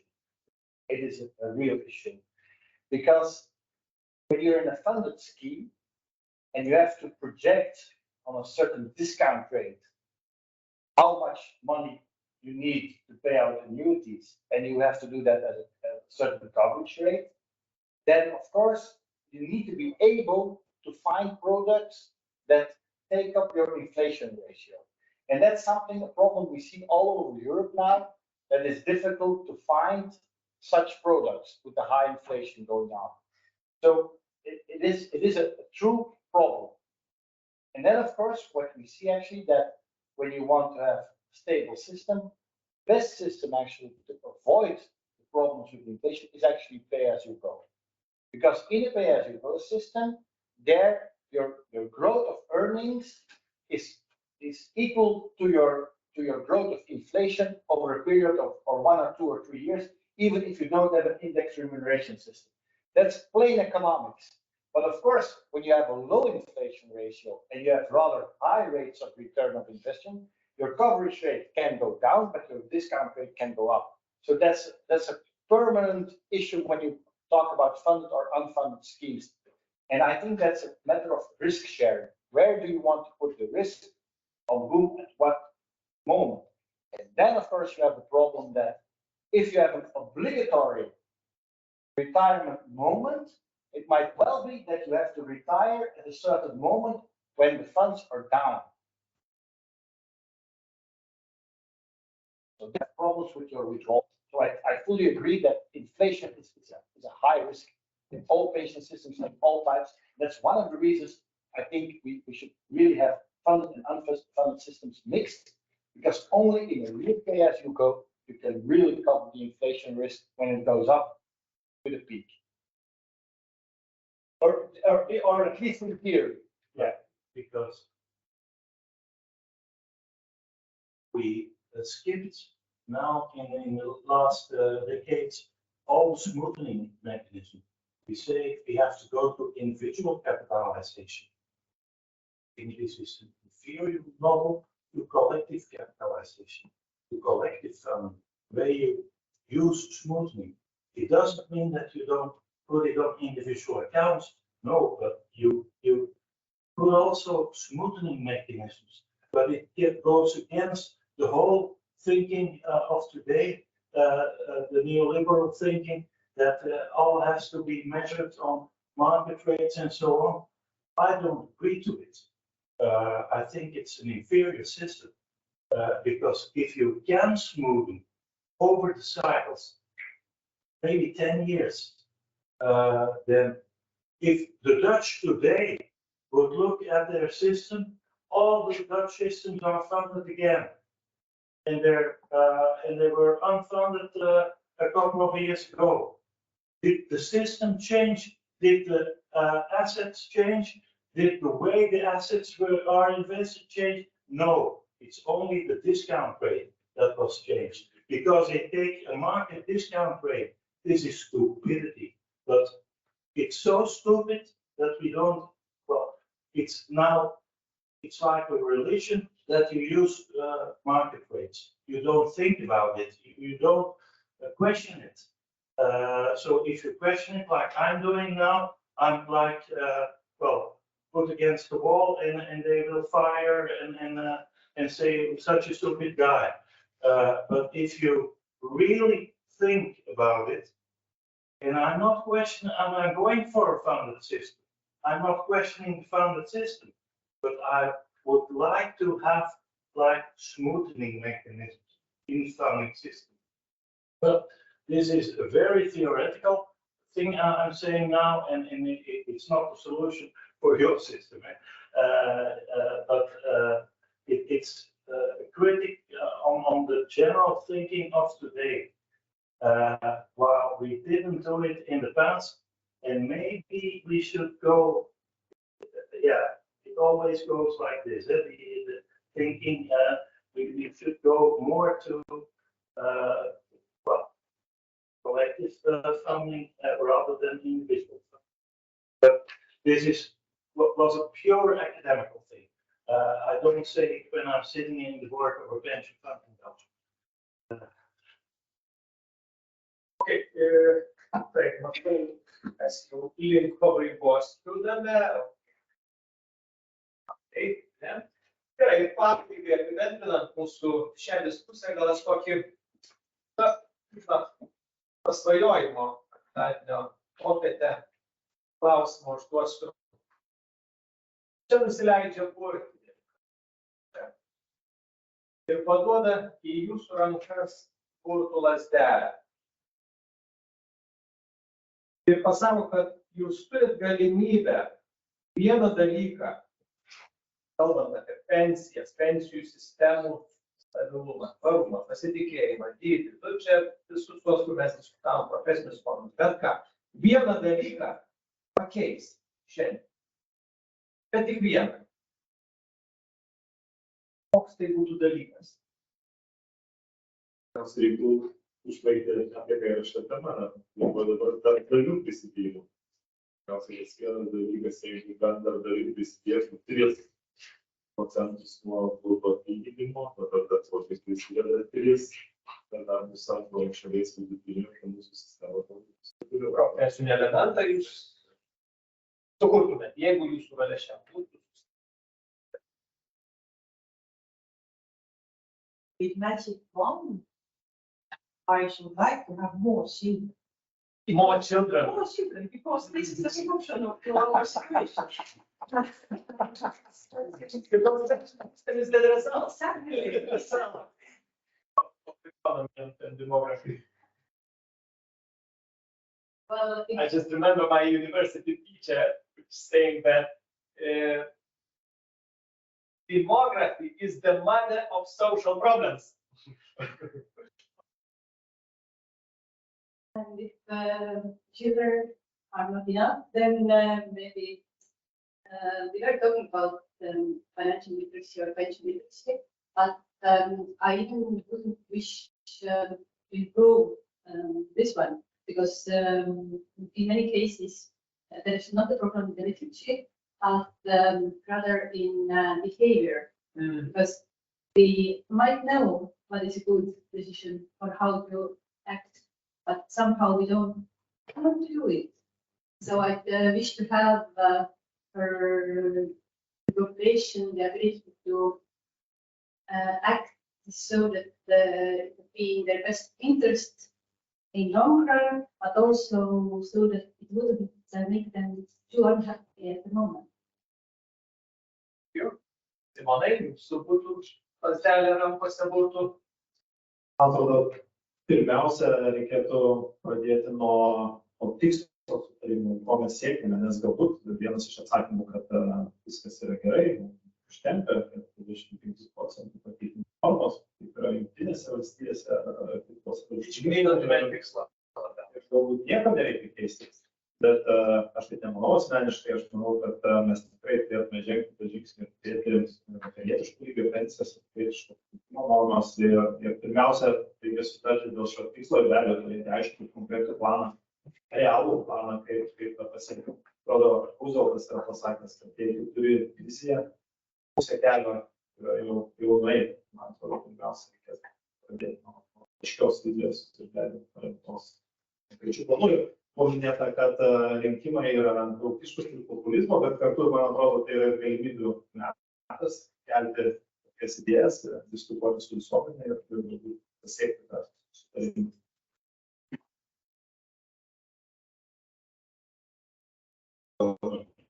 If a very strange answer, I would ask for that all nationalistic, populistic dictators would go away. Allow the economy to prosper, and if the economy prospers, well, irrespective of what system you have, if the economy does well, The result social system is strong. then the basic is always the economy. So my answer will be a little bit similar to yours. So I wish those who really decide about it to have enough knowledge, enough will and strength to make a compromise and to put the plan into force, taking into consideration also the intergenerational justice and workflow. First, twice a day someone has said that children are the solution. I have 3 children myself, and I don't consider them to be a problem, but still.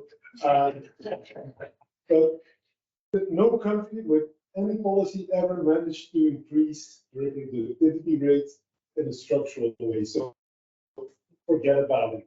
And secondly, all children that would be born now will be a cost for society in the next 20 years and only become productive afterwards. So there's quite a gap to bridge before they. But what I would wish is for a very high productivity. That's not the only thing. If your economy booms, but there's no redistribution, either in high wages or via taxation, the redistribution afterwards doesn't help you. But so that's what I would wish for any country: very high productivity, growth, and a good redistribution of the products of that country. When you asked the question, I thought, hell, I'm lost. Probably I will not be able to find anything, but there are actually only one, but I actually have two. So I'm now doubting what to say. So if I could use my magic wand for Lithuania, the first thing I would do is actually, I would make the public deficit go away. That would really increase. And the second thing that I would do is actually, and that's something you could really do, is the fight against great economy, against tax evasion, and against tax avoidance.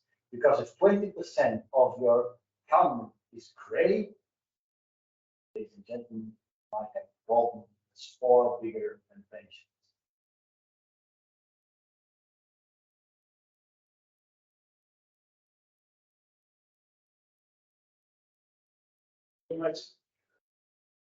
Pirmiausiai, nežinau, gal dar būtų norinčių čia burtų lazdelę.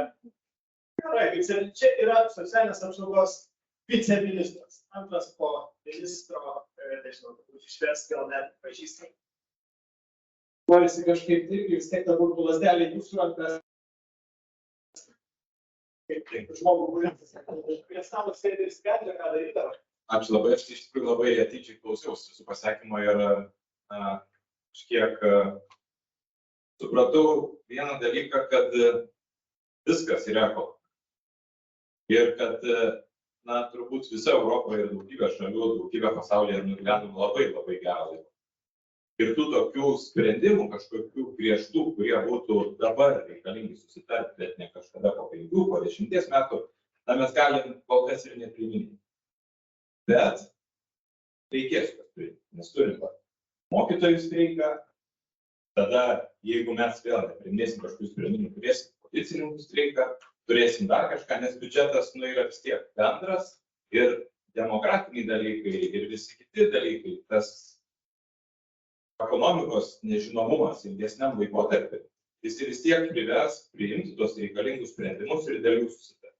Ir šiandien dienai mes turim dar tą laikotarpį, bet ir šalies ekonomika auga ir galim visiems viską po truputėlį dirbti. Bet prieis tas laikas, kada mes vis tik turėsim pasirinkti ir pasakyti, šitiem galim, o šitiem dėja šiandien. Tai kad tas laikas būtų kuo vėlesnis ir kad galbūt neteiktų, tuos svarbius sprendimus mes turim turbūt priiminėti kiek įmanoma. Dėkui, kaip Vokietijos vienas ryškiausių sociologų, kartais net sociologijos tėvų, pavadinamas Maksas Weberis, taikliai pasakė, kad visos problemos pradeda spręstis nuo tada, kai žmonės pradeda apie tai viešai kalbėtis.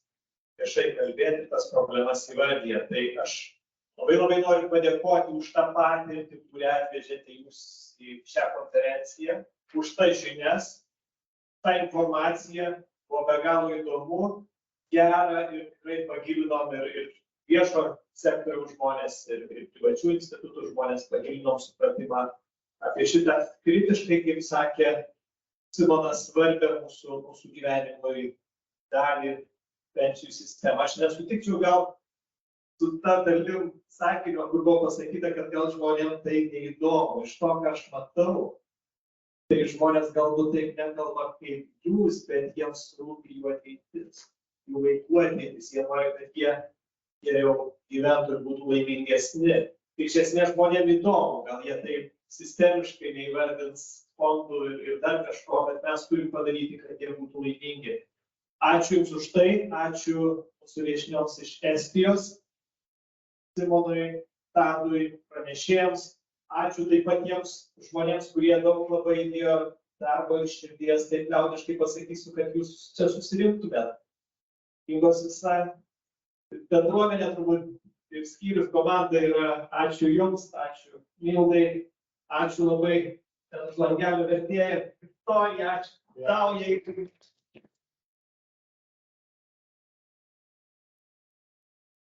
Tai aš manau, kad mes parsinešim į savo bendruomenės tas idėjas ir viską darysim, kad, kaip ir sakėm, kad tie žmonės neteitų čia protestuotų, jie būtų daug laimingesni. Tai ačiū Jums labai, gražios popietės, kas neskubat kava dar yra, čia kavos atsigerti ir gero savaitgalio pasišildykit, vasarą dar neišėję iš Lietuvos ir kitų pasimatymų.